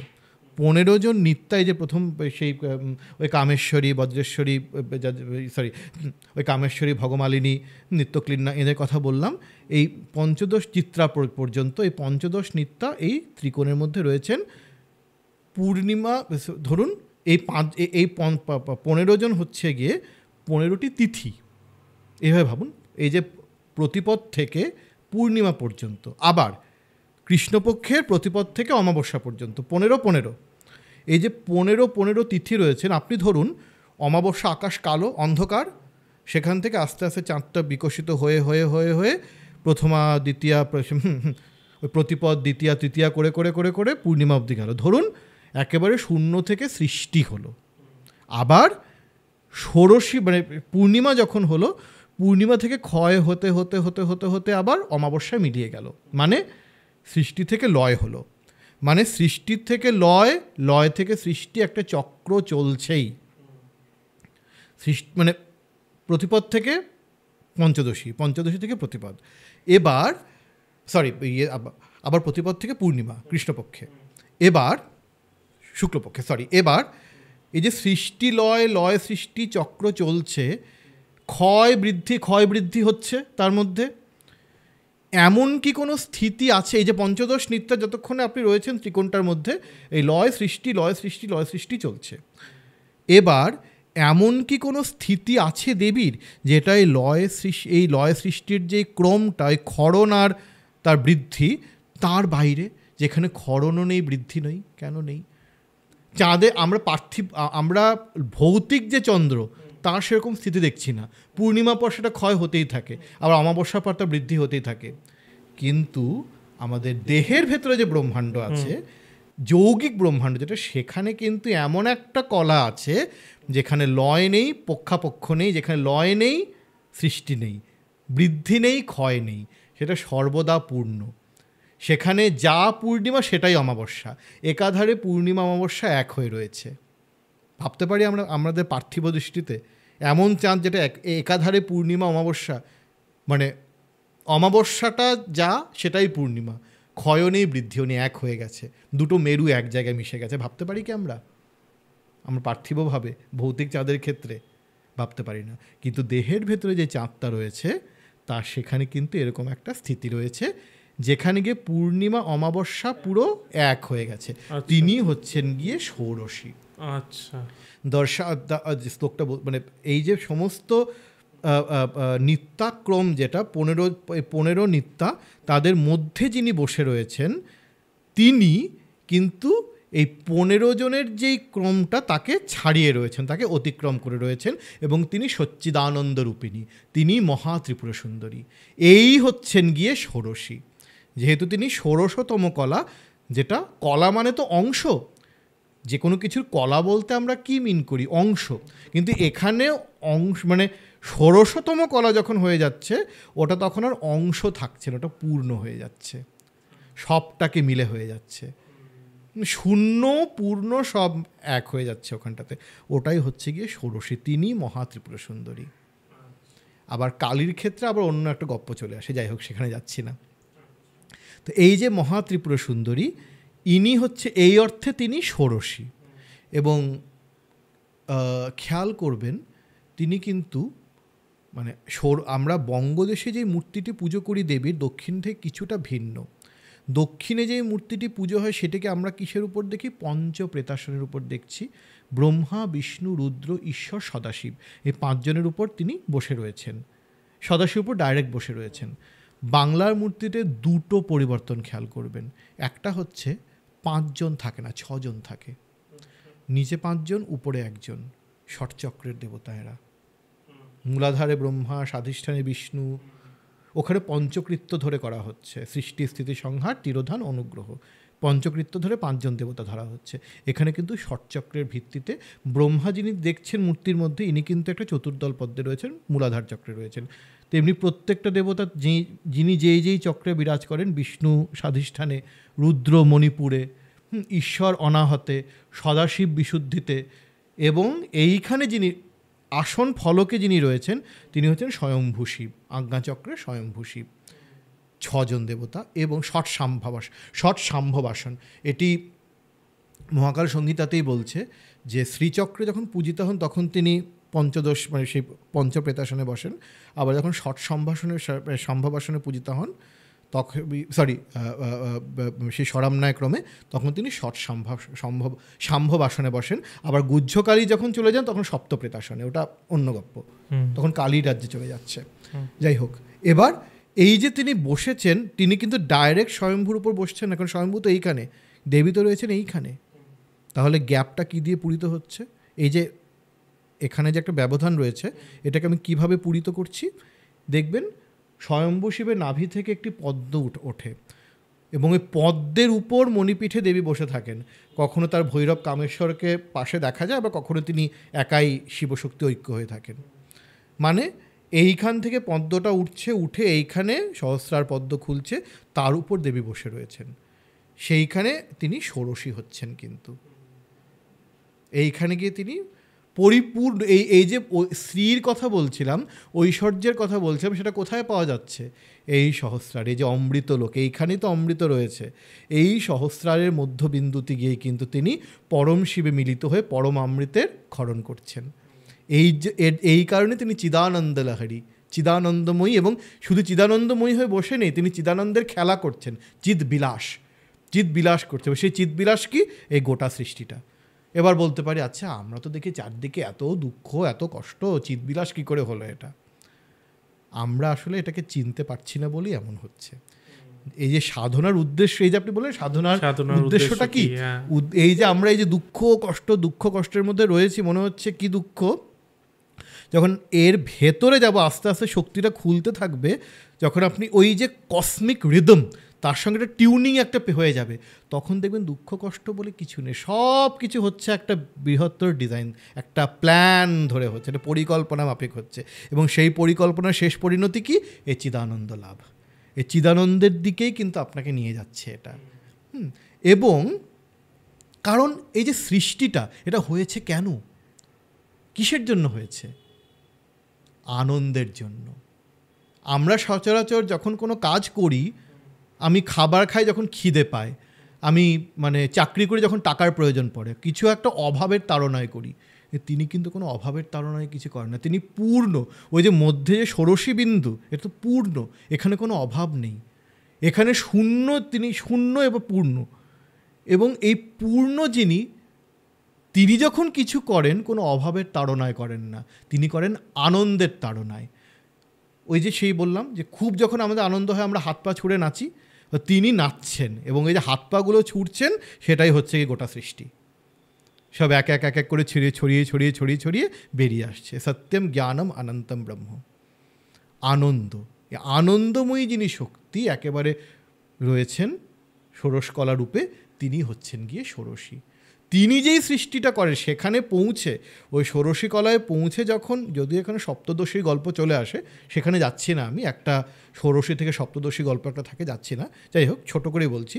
এই ষোড়শী কলা থেকে যখন আমরা আবার সৃষ্টিটাকে দেখি, তখন দেখব কোনো কিছুই দুঃখ কষ্টময় নয়, সব কিছুই পূর্ণ, সব কিছু তিনিই সব কিছু হয়েছেন, তিনি নিজেই নানান আকারে নিজেকে ছড়িয়ে দিচ্ছেন, এবং যেই রূপেই তিনি বেরোচ্ছেন সেটাই পূর্ণ। এই 15 জন নিত্যার মধ্যে যখন ছিলাম তখন সব অংশ ছিল, চাঁদের এক একটা কলা এক একটা অংশ, কিন্তু ষোড়শীতে যখন চলে যাচ্ছে তখন পূর্ণাৎ পূর্ণমুদচ্ছতি, যে যা রয়েছে সেটাও পূর্ণ, সেখান থেকে যা বেরোচ্ছে তার মধ্যে তিনি নিজেকে পূর্ণতে ঢেলে দিচ্ছেন, পূর্ণই বেরোচ্ছে, আবার পূর্ণ বেরিয়ে যাওয়ার পর পূর্ণই রয়ে যাচ্ছে, পূর্ণের মধ্যে কোনো খামতি হচ্ছে না। এটাই হচ্ছে সাধনা লক্ষ্য, এটা জীবন দর্শন। এই সাধনাটা কোনো একটা কিছু অলৌকিক কিছু না, এটাই জীবন দর্শন, জীবনটাকেই ভালো করে চেনা। এই যে আমাদের পার্থিব অস্তিত্ব সেটাকেই ভালো করে চেনা। জানি না বুঝতে পারছো কিনা, এই যে ষোড়শীর কথা বললাম, এর সঙ্গে আমাদের জীবনবোধটা কীভাবে রিলেটেড বুঝতে পারছো?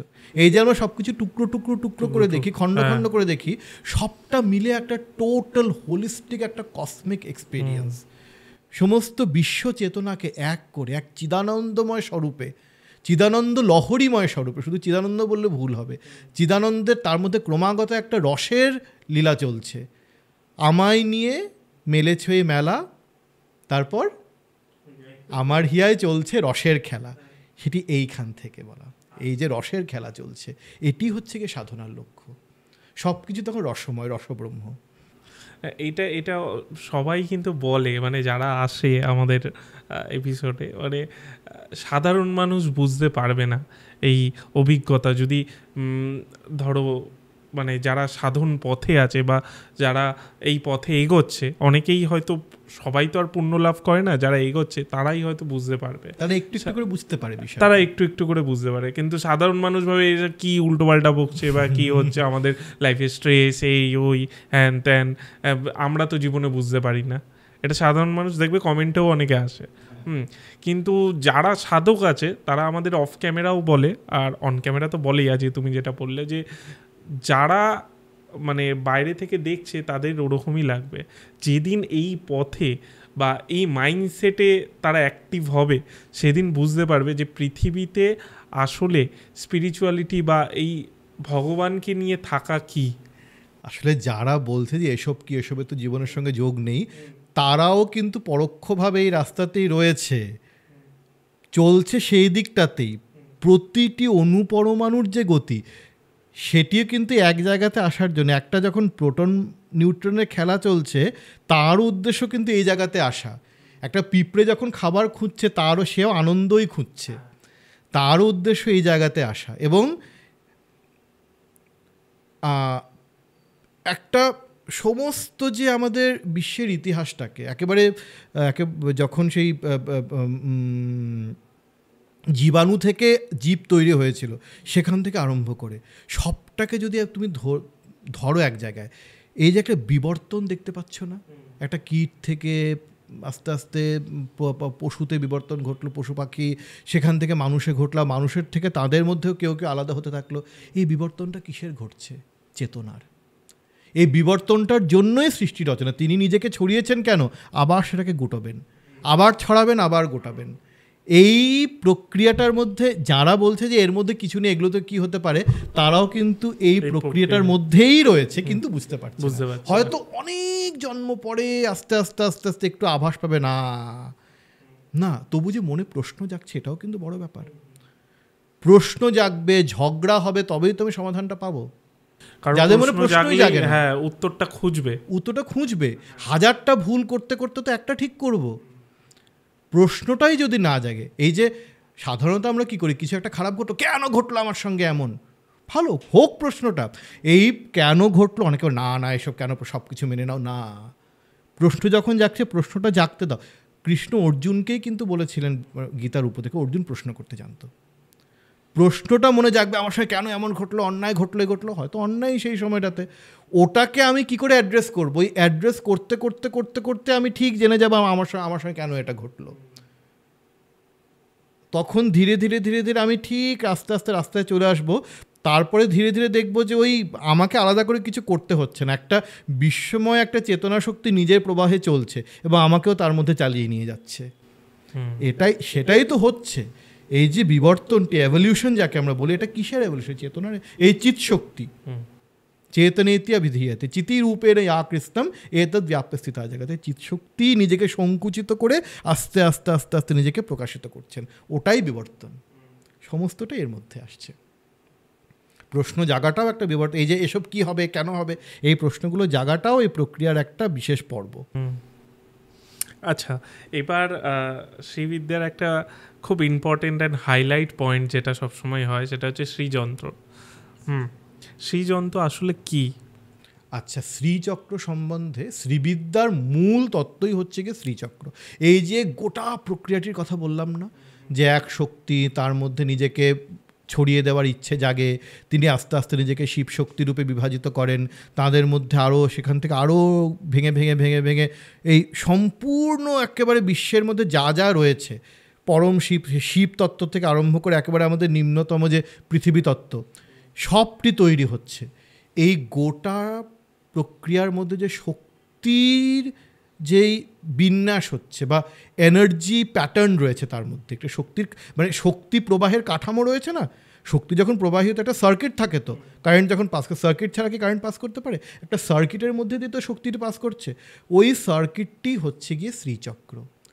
যোগিনী হৃদয় তন্ত্রে বলছে যে যখন সেই পরমা শক্তি স্বেচ্ছায় নিজের ইচ্ছাতেই নিজের বিমর্শনটি দেখতে চান, পুরত্তা দেখতে চান, আমি কত সুন্দর, আমার মধ্যে কত শক্তি স্ফুরণ রয়েছে সেটা দেখতে চান, তখন তিনি বিশ্বের আকারে নিজেকে সংকুচিত করে শ্রীচক্ররূপে তিনি নিজেকে প্রকাশ করেন। মানে আমি ধরুন এখনও সৃষ্টি হয়, মানে ধরুন সৃষ্টিটা একটা লয়মুখী অবস্থায় রয়েছে, চৈতন্য তখন জানে না আমি কি। তিনি প্রথম নিজের সেই শক্তিকে বলে, হ্যাঁ গো বলো তো আমি কেমন। শিব ধরুন শিব প্রথম শক্তিকে বলছেন, শিব আর শক্তি তো একই, শিবের স্বরূপের মধ্যে শক্তি রয়েছেন।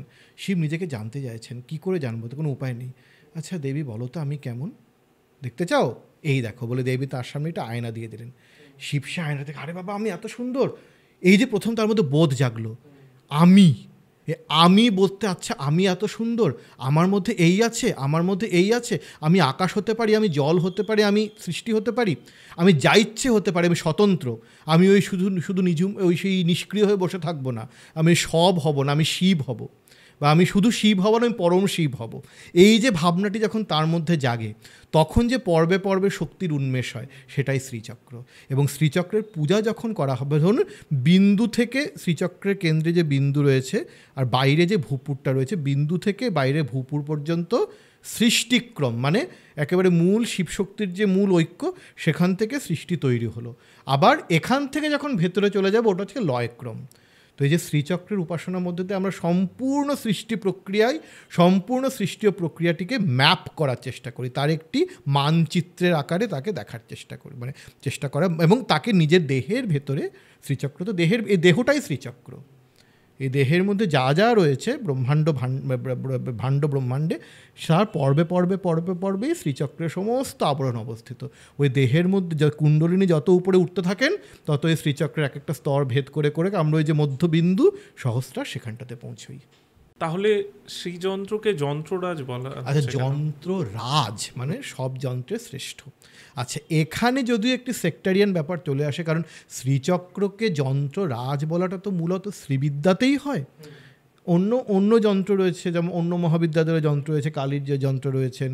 এবার কি এটা প্র্যাকটিক্যালি ভেবে দেখুন, সর্বভারতীয় স্তরে শ্রীবিদ্যা যেইভাবে একটা সুগঠিত সুব্যবস্থিত একটা সাধনার ধারারূপে প্রতিষ্ঠিত হয়েছে, অন্যগুলো তো হতে পারেনি। কালীর ধারা বলুন, বা ভুবনেশ্বরী বলুন, বা অন্য ছিন্নমস্তা, তারা এতটা সর্বভারতীয় ব্যাপ্তি লাভ করেনি। এবার এতটা সুন্দর করে সাজানো গোছানো ভাবনা, এত পারিপাট্যপূর্ণ যেভাবে, এবং তার মধ্যে সমগ্র বিশ্বের ভাবনায় চলে আসছে, মানে সমস্ত সৃষ্টি, এই যে সৃষ্টিক্রম লয়ক্রম সবটাই তার মধ্যে চলে আসছে, সব যন্ত্রেই হচ্ছে। কিন্তু এটা যেভাবে প্রচলন লাভ করেছে, অন্যগুলো তো হয়নি। তো এবার বলা বাহুল্য, শ্রীবিদ্যার লোকেরা তো তাদের যন্ত্রটাকে বলবেনি এটা যন্ত্ররাজ, তো ওই করতে করতে ওটাই স্ট্যান্ডার্ডাইজড হয়ে গেছে যন্ত্ররাজ। আচ্ছা আচ্ছা আচ্ছা আচ্ছা, এর অন্য কোনো রিলের আছে, এটাই স্ট্যান্ডার্ডাইজড হয়ে গেছে যন্ত্ররাজ। বাট তুমি যেভাবে বোঝালে শ্রীযন্ত্র, আমি একটা জিনিস সময় বলি যে আমরা বাজারে বিভিন্ন জ্যোতিষীদের দেখেছি যে এই শ্রীযন্ত্রটাকেই মোটামুটি বলছে একটা রেমেডি দিয়ে যে এটা আনুন, আপনার বাড়ি গাড়ি এই হয়ে যাবে, বা আপনার টাকা ক্ষয় হচ্ছে সেটা আটকে যাবে। এগুলো কি সত্যি? এই আলোচনাগুলো শুনে কি মনে হলো? আমার তো মানে কোনো কানেকশনই লাগলো না, এটা তো কানেকশন থাকে, মানে যন্ত্র উপাসনা মানে এটা তো একটা অধিকার সাপেক্ষ জিনিস, তার জন্য উপযুক্ত দীক্ষা দরকার, উপযুক্ত তার জন্য শক্তিপাত দরকার, তবে আমি কোনো একটা যন্ত্রের অধিকার, আমি একটা দেবী, শ্রীচক্র ধরুন দেবীর ভবন, মহারাজ ভবন, রাজরাজেশ্বরী যেখানে রয়েছেন, রাজভবনে ঢোকার পারমিশন ছাড়া আমি ঢুকে পড়বো, কী হবে ঢুকতে গেলে? যারা বাইরে প্রহরীরা আছে আমাকে পিটিয়ে একেবারে ওখান থেকে তাড়িয়ে দেবে। তা আমাকে তো অধিকারটা দরকার, দেবীর থেকে অনুমতিটা দরকার, সেখানে ঢোকার জন্য শক্তিটা আমাকে, সেটা পাবো কোথায়? গুরুর থেকে পাবো। এটা জ্যোতিষী দিয়ে দিলেও পুজো করতে ওইভাবে হয় কখনো? মানে অধিকার নেই, মন্ত্র নেই, দীক্ষা নেই, দুমদাম করে পুজো আরম্ভ করে দিলাম।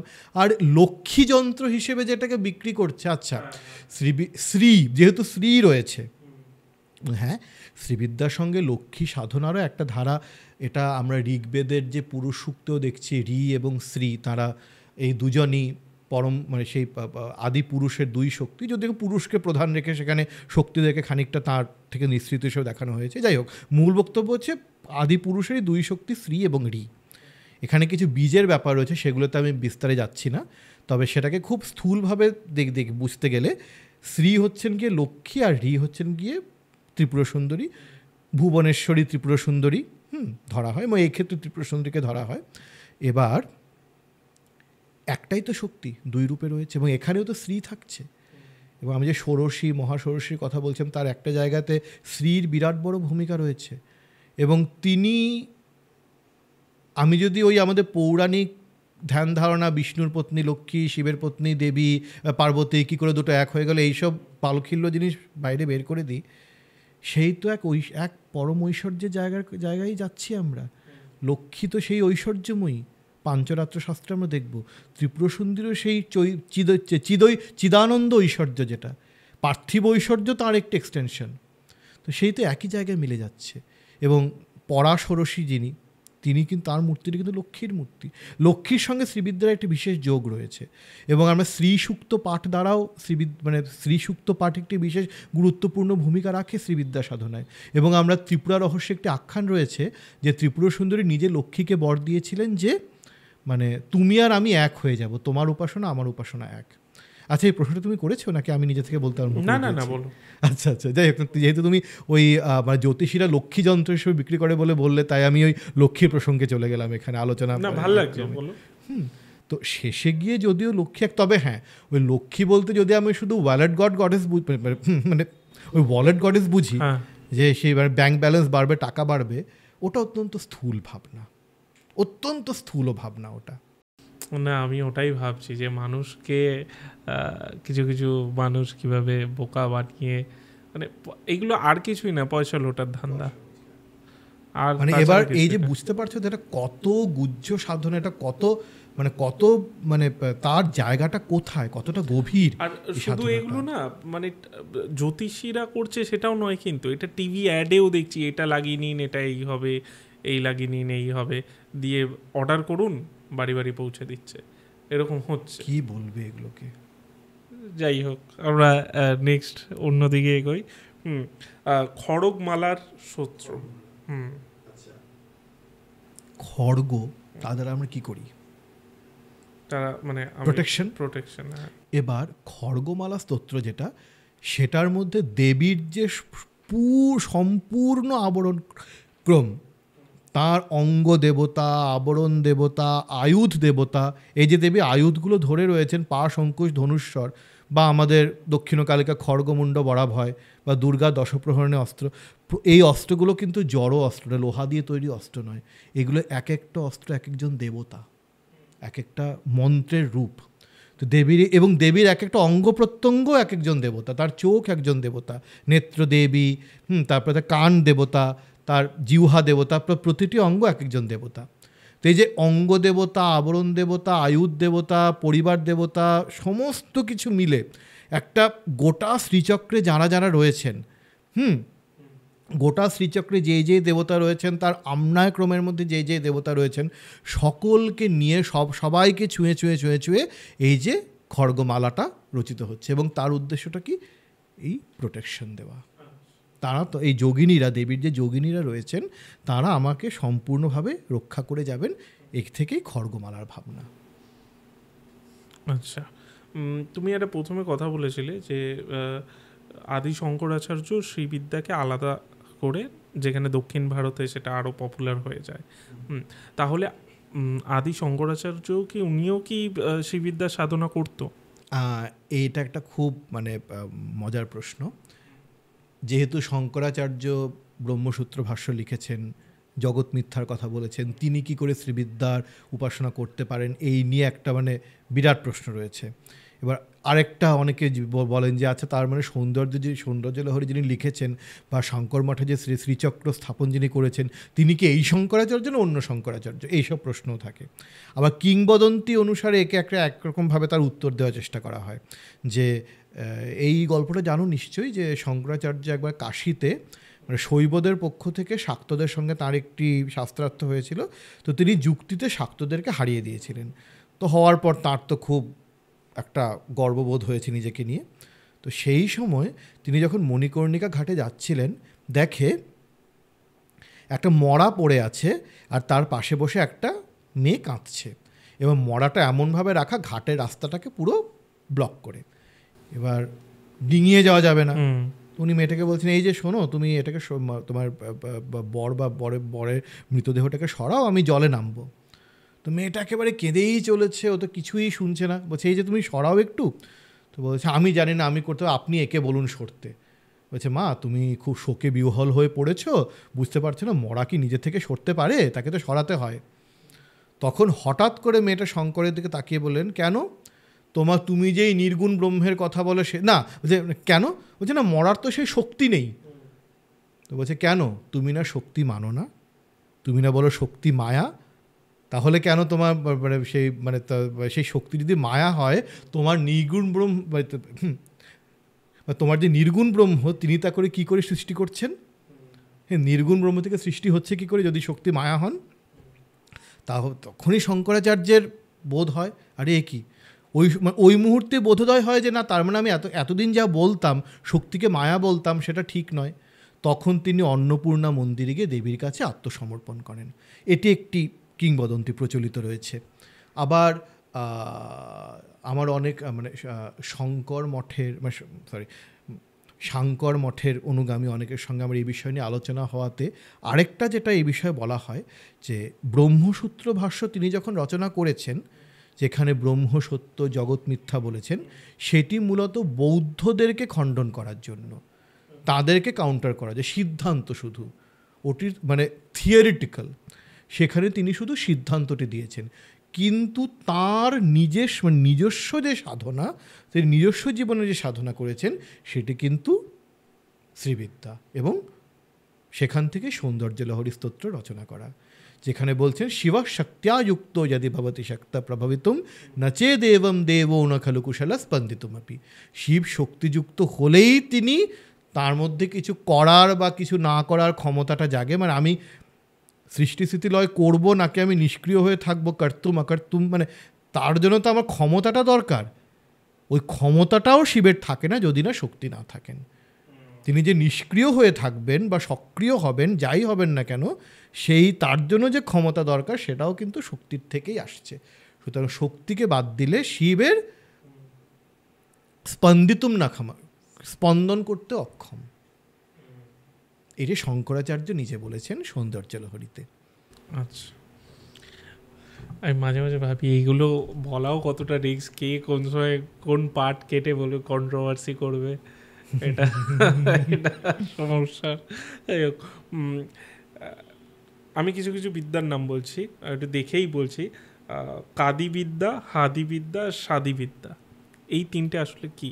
আচ্ছা, এটা তো খুব একটা বেশি বিস্তারে বলা যাবে না, চেয়ে বড় ব্যাপার, বলা উচিত নয়।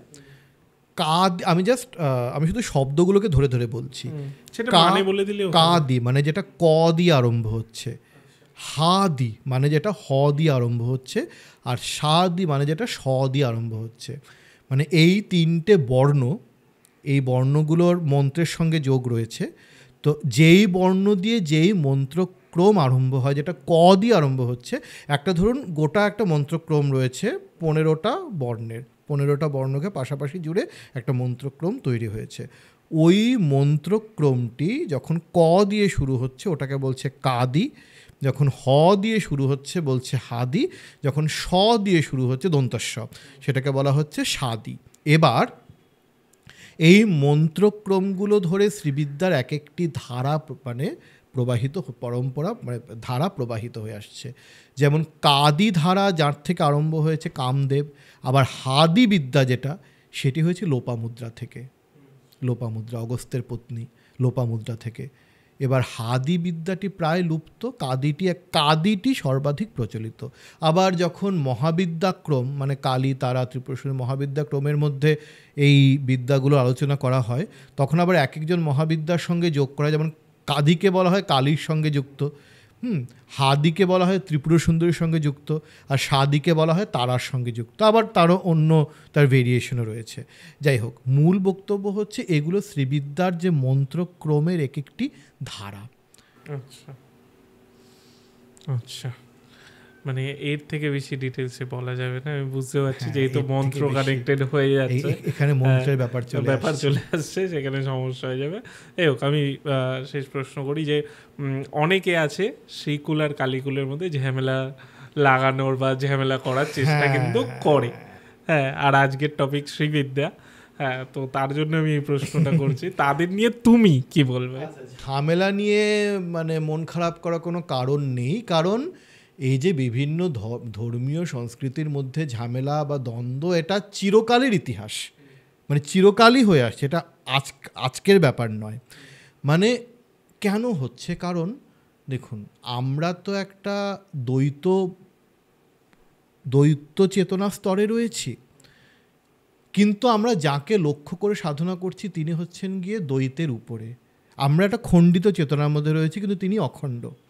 এবার আমরা যখন অখণ্ডকে আমাদের খণ্ডিত চেতনা দিয়ে ভাবনা করব বলেই তো এত দেবদেবীর ভাবনা, মানে তাকে ধরার জন্য আমাদের সাধকানাম হিতার্থায় ব্রহ্মাণু রূপকল্পনা, সাধকের হিতের জন্য এক একজন দেবতার এক একটা রূপ, যার যেমন সংস্কার, যার যেমন সামাজিক সাংস্কৃতিক পরিস্থিতি, সেই হিসেবেই কিন্তু তার উপাসনা পদ্ধতি, তার ইষ্ট দেবতা সব আলাদা আলাদা হয়। এবার প্রত্যেক সাধকের কাছে তার ইষ্ট হচ্ছেন গিয়ে পরম ব্রহ্ম, পরম স্বরূপ। তাহলে অন্যরা কি? এবার এখানে মজার ব্যাপার হচ্ছে, আমরা খুব সহজে বলে দিই সবাই তো এক, কিন্তু আমি শুরুর দিকে সবাই এক বলে সব ঘেটে যাবে। সবাই অবশ্যই এক, কিন্তু সাধনার প্রাথমিক দিকে আমাকে ধরতে হবে যে আমার যিনি ইষ্টদেব তিনিই হচ্ছেন গিয়ে পরম ব্রহ্ম, বাকিরাও তিনি, কিন্তু বাকিরা তার অংশ। বা মানে আমি যদি সাধনাটাকে সোপান ক্রম ধরি, মানে সিঁড়ির ধাপ ধরি, অন্য ইষ্ট দেবতারা হচ্ছেন সিঁড়ির নিচের দিকে, আর একেবারে চরমতম স্তরে গিয়ে যাকে পাচ্ছি তিনি হচ্ছেন গিয়ে আমার ইষ্ট। এইভাবেই প্রত্যেকটা ধারা ভাবেন। এবার স্বাভাবিকভাবে কালীকুলের সাধনা এটা এভাবে ভাবতে হবে, না হলে আমি কি প্রথমেই কি আমি যখন এই সমস্ত সোপান ক্রমটাকে ছাপিয়ে চলে যাচ্ছি, তখন দেখছি এই নিম্ন উচ্চ স্তরভেদটাও থাকছে না। সবাই যে বিভিন্ন দেবতাকে বিভিন্ন স্তরে ভাবা, যেটা নিজের ইষ্টকে সেই স্তরভেদ থাকে, তখন অক্রম, এই যে ক্রম, আমরা তো স্তরভেদে একটা ক্রম দেখি, মানে সিকোয়েন্সিয়ালি ভাবি, তখন এই ক্রমটা থাকছে, তখন সবটাই এক হয়ে যায়। দশমহাবিদ্যার মধ্যে যেমন চরমে যাচ্ছি, দশমহাবিদ্যাতে ক্রম দেখছি, কালী, তারা, ত্রিপুরা সুন্দরী, ভুবনেশ্বরী, ভৈরবী, ছিন্নমস্ত, ধূমাবতী, বগলা, মাতঙ্গী, কমলা, এই ক্রমাকারে যেটাকে দেখছি সেটা যখন ভেঙে যাচ্ছে, তখন যে স্বরূপটা পাচ্ছি ওটা কিন্তু অক্রম, তখন সবটা অখণ্ড হয়ে যাচ্ছে, তখন আর এই ভাঙাটা থাকছে না। সব সাধনার, যে কোনো সাধনার শেষ গন্তব্য তখন ওই কালী যাকে বলছি ওটাই তারা, ওটাই ত্রিপুরা সুন্দরী। কালী পূর্ণব্রহ্ম, কালী তিনি পূর্ণব্রহ্ম, তারা তিনি পূর্ণব্রহ্ম, ত্রিপুরা সুন্দরী সবাই তখন পূর্ণব্রহ্ম, তখন কেউ আর ওই অংশ বা নিম্ন স্তরের স্বরূপ থাকছে না। কিন্তু এটা তো একেবারে শেষের কথা, শুরুতে তো ওটাই থাকবে না যে আমার ইষ্ট হচ্ছেন গিয়ে কেন্দ্রে, বাকিরা হচ্ছেন গিয়ে নিচের স্তরের। শ্রীবিদ্যাতে অবশ্যই ত্রিপুরা সুন্দরী কেন্দ্রে। এই যে আমি আমনায় ক্রমের কথা বললাম, এখানে ত্রিপুরা সুন্দরী সর্বামনায় নায়িকা, এখানে দক্ষিণ কালিকাকে কোথায় রাখছে? দক্ষিণ আমনায়। হ্যাঁ, আবার সমস্ত কালীতত্ত্বকে উত্তর আমনায় রাখারও একটা ক্রম রয়েছে। এগুলো আলাদা আলাদা ধারা, এই যে আমনায় ক্রম যেটা, তারও অনেক ভার্সনস আছে, সংস্করণ রয়েছে, এগুলো এক একটা সংস্করণ এক রকম। যাই হোক, তিনি সর্বামনায় নায়িকা, মানে তার নিজস্ব কোনো বিশেষ আমনায়ন তিনি নন, তিনি সমস্ত আমনায়ের অধিষ্ঠাতা, শ্রীবিদ্যা বলছে। আবার কালীকুলে কি বলছে? যত মহাবিদ্যা, উপবিদ্যা, সিদ্ধবিদ্যা সবাই কালিকার মধ্যে প্রতিষ্ঠিত। এবার বলছে না ত্রিপুরা সুন্দরীর মধ্যে, এবার বলছে না কালীর মধ্যে, ক্ল্যাশ লাগছে। এবং এই ক্ল্যাশটা আজকের কথা নয়। আমরা তন্ত্রের মধ্যেও আমরা যদি এখন ককারাদি কালী সহস্র নাম যে স্তোত্রটি রয়েছে সেটিকে দেখি, বা শক্তি সঙ্গম তন্ত্রের দেখি, ওখানে দেখলে বোঝা যাবে যে বঙ্গদেশে যখন শ্রীবিদ্যা একটু প্রবলভাবে প্রচলিত হতে থাকলো, তখন কালীকুলের সঙ্গে তো সংঘাত একটা হয়েছিল। এবং সংঘাতের একটা খুব মজার একটা গল্প আছে, মানে কি করে কালীর যারা উপাসক তারা ত্রিপুরা সুন্দরীকে ছোট করে কালীকে উপরে করার মানে একটা প্রবণতা ওই চেষ্টা করেছেন। যে সৃষ্টির আদিতে মহাকালী তিনি নিজের ছায়া থেকে মহাকালকে সৃষ্টি করলেন, মানে শিবের যে মহাকাল স্বরূপ, পরম স্বরূপ, তাকে সৃষ্টি করলেন, করে তার সঙ্গে বিপরীত রতিতে মগ্ন হলেন। এবার বিপরীত রতিতে যখন মগ্ন হচ্ছেন তখন একে একে এক এক করে বিশ্বব্রহ্মাণ্ডের সব সৃষ্টি হলো, সেখানে দেবতা, গন্ধর্ব, অপ্সরা সব রয়েছে। এবার তখন সমস্ত অপ্সরারা ওই দেবীর দর্শন করতে এলো। এবার অপ্সরারা খুব সুন্দরী, ওদেরকে দেখে মহাকালের একটু খুব মানে মনে আনন্দ জাগলো। দেখো দেখো দেবী, এই সুন্দর সুন্দর অপ্সরারা এসছে, তুমি যদি এদেরকে না দেখো এরা কিন্তু বাড়ি চলে যাবে, এদেরকে দেখতে পারবে না। আর দেখো এরা কিন্তু দেখো এরা কত সুন্দর, হ্যাঁ তোমার রূপটা ভালো, কিন্তু তোমার রূপটা শুধু মহাকালকে মোহিত করতে পারে, এদের রূপটা পুরো বিশ্বব্রহ্মাণ্ড সবাইকে মোহিত করে। কালই বুঝতে পেরেছে যে শিবের মনের মধ্যে একটা বিয়ে হয়েছে, বিকার জেগেছে। তিনি তখন কি করলেন, অদৃশ্য হয়ে গেলেন। এবার শক্তি চলে গেলে তো শিবের সব শক্তি চলে গেল, মহাকালের সব শক্তি চলে গেল। তিনি কান্নাকাটি আরম্ভ করলেন যে প্লিজ তুমি চলে এসো দেবী, তুমি চলে এসো চলে এসো। তখন মানে অনন্ত শূন্যের মধ্যে তিনি দেবীকে খুঁজে বেড়াচ্ছেন, দেবী কোথায়, এবার শিশুর মতো মানে ইয়ে করছেন, সেবারে রোদন করে চলেছেন। তখন দেবী কী করলেন, একটা শ্রীচক্র তৈরি করে দিলেন তার সামনে, বিশাল শ্রীচক্র। এবার শিব তখন সেই শ্রীচক্রের এক একটা আবরণ পুজো করে করে করে করে করে মহাকাল শ্রীচক্রের ভেতরে গেল। একেবারে কেন্দ্রে গিয়ে দেখেন যে অপূর্ব লাবণ্যময় ত্রিপুর সুন্দরী মূর্তি ওখানে বসে আছে, এবং এতটাই সুন্দর যে তাকে দেখে মহাদেবের আর কিছু অবস্থা শেষ। তখন ত্রিপুর সুন্দরী মহাবিষিয়েকে সে মানে মহাকাল তো কালীর সঙ্গী, সেই মানে দেখতে ভয়ঙ্কর, গায়ের রং কালো, মাথায় জটা, সাপ পেঁচানো, সেই মহাকালকে তিনি এক ছোঁয়াতে কামেশ্বর বানিয়ে দিলেন, একদম দেবীর মতোই সুন্দর দেখতে। কামেশ্বরী খুব সুন্দর রথি চলছে। তখন কালী কী করলেন, উপর থেকে ত্রিপুর সুন্দরীর সমস্ত রূপ লাবণ্য কেড়ে নিলেন। মূলত তার চুলের রং আর চোখের রংটা কেড়ে নিলেন। চুলের রং তো কালো, চোখের রঙও কালো। চুলের কালো রং চলে গেলে কি হবে, চুল পাকা। চোখের কালো রং চলে গেলে কি হবে, আর তাহলে রূপ যৌবন কোথায় যায়? বা ত্রিপুর সুন্দরী সমস্ত হতশ্রী হয়ে গেলেন, তার সব রূপ যৌবন সব চলে গেল। তিনি তখন কালীর পায়ে পড়ে প্রচুর সেই করলেন, আকুতি মিনতি করলেন। তখন কালী শেষে বললেন ঠিক আছে, তোমাকে আমি আমার ককারাদি কালী সহস্র নাম দিচ্ছি, এই কালী সহস্র নাম জপ করলেই তুমি তোমার সব রূপ যৌবন ফিরে পাবে। এবং মনে রেখো, যতই সুন্দর হোক, চুলের রং আর চোখের রং কিন্তু কালো, ওগুলো চলে গেলে কিন্তু আর সৌন্দর্য থাকে না, এবং কালো রঙটা আমার রঙ। তো এইভাবে মানে এই যে সুন্দরী দেবী বনাম অসুন্দরী দেবীর গল্প তো আমরা পুরাণের মধ্যেও পাই। পার্বতী কালী ছিলেন, সে কালো রঙ ছিল, শিব তাকে টিটকিরি কেটেছিলেন বলে তিনি ড্যাং ড্যাং করে চলে গেলেন তপস্যা করতে, আমি সুন্দরী হয়ে তোমার সঙ্গে আবার বিবাহ করব।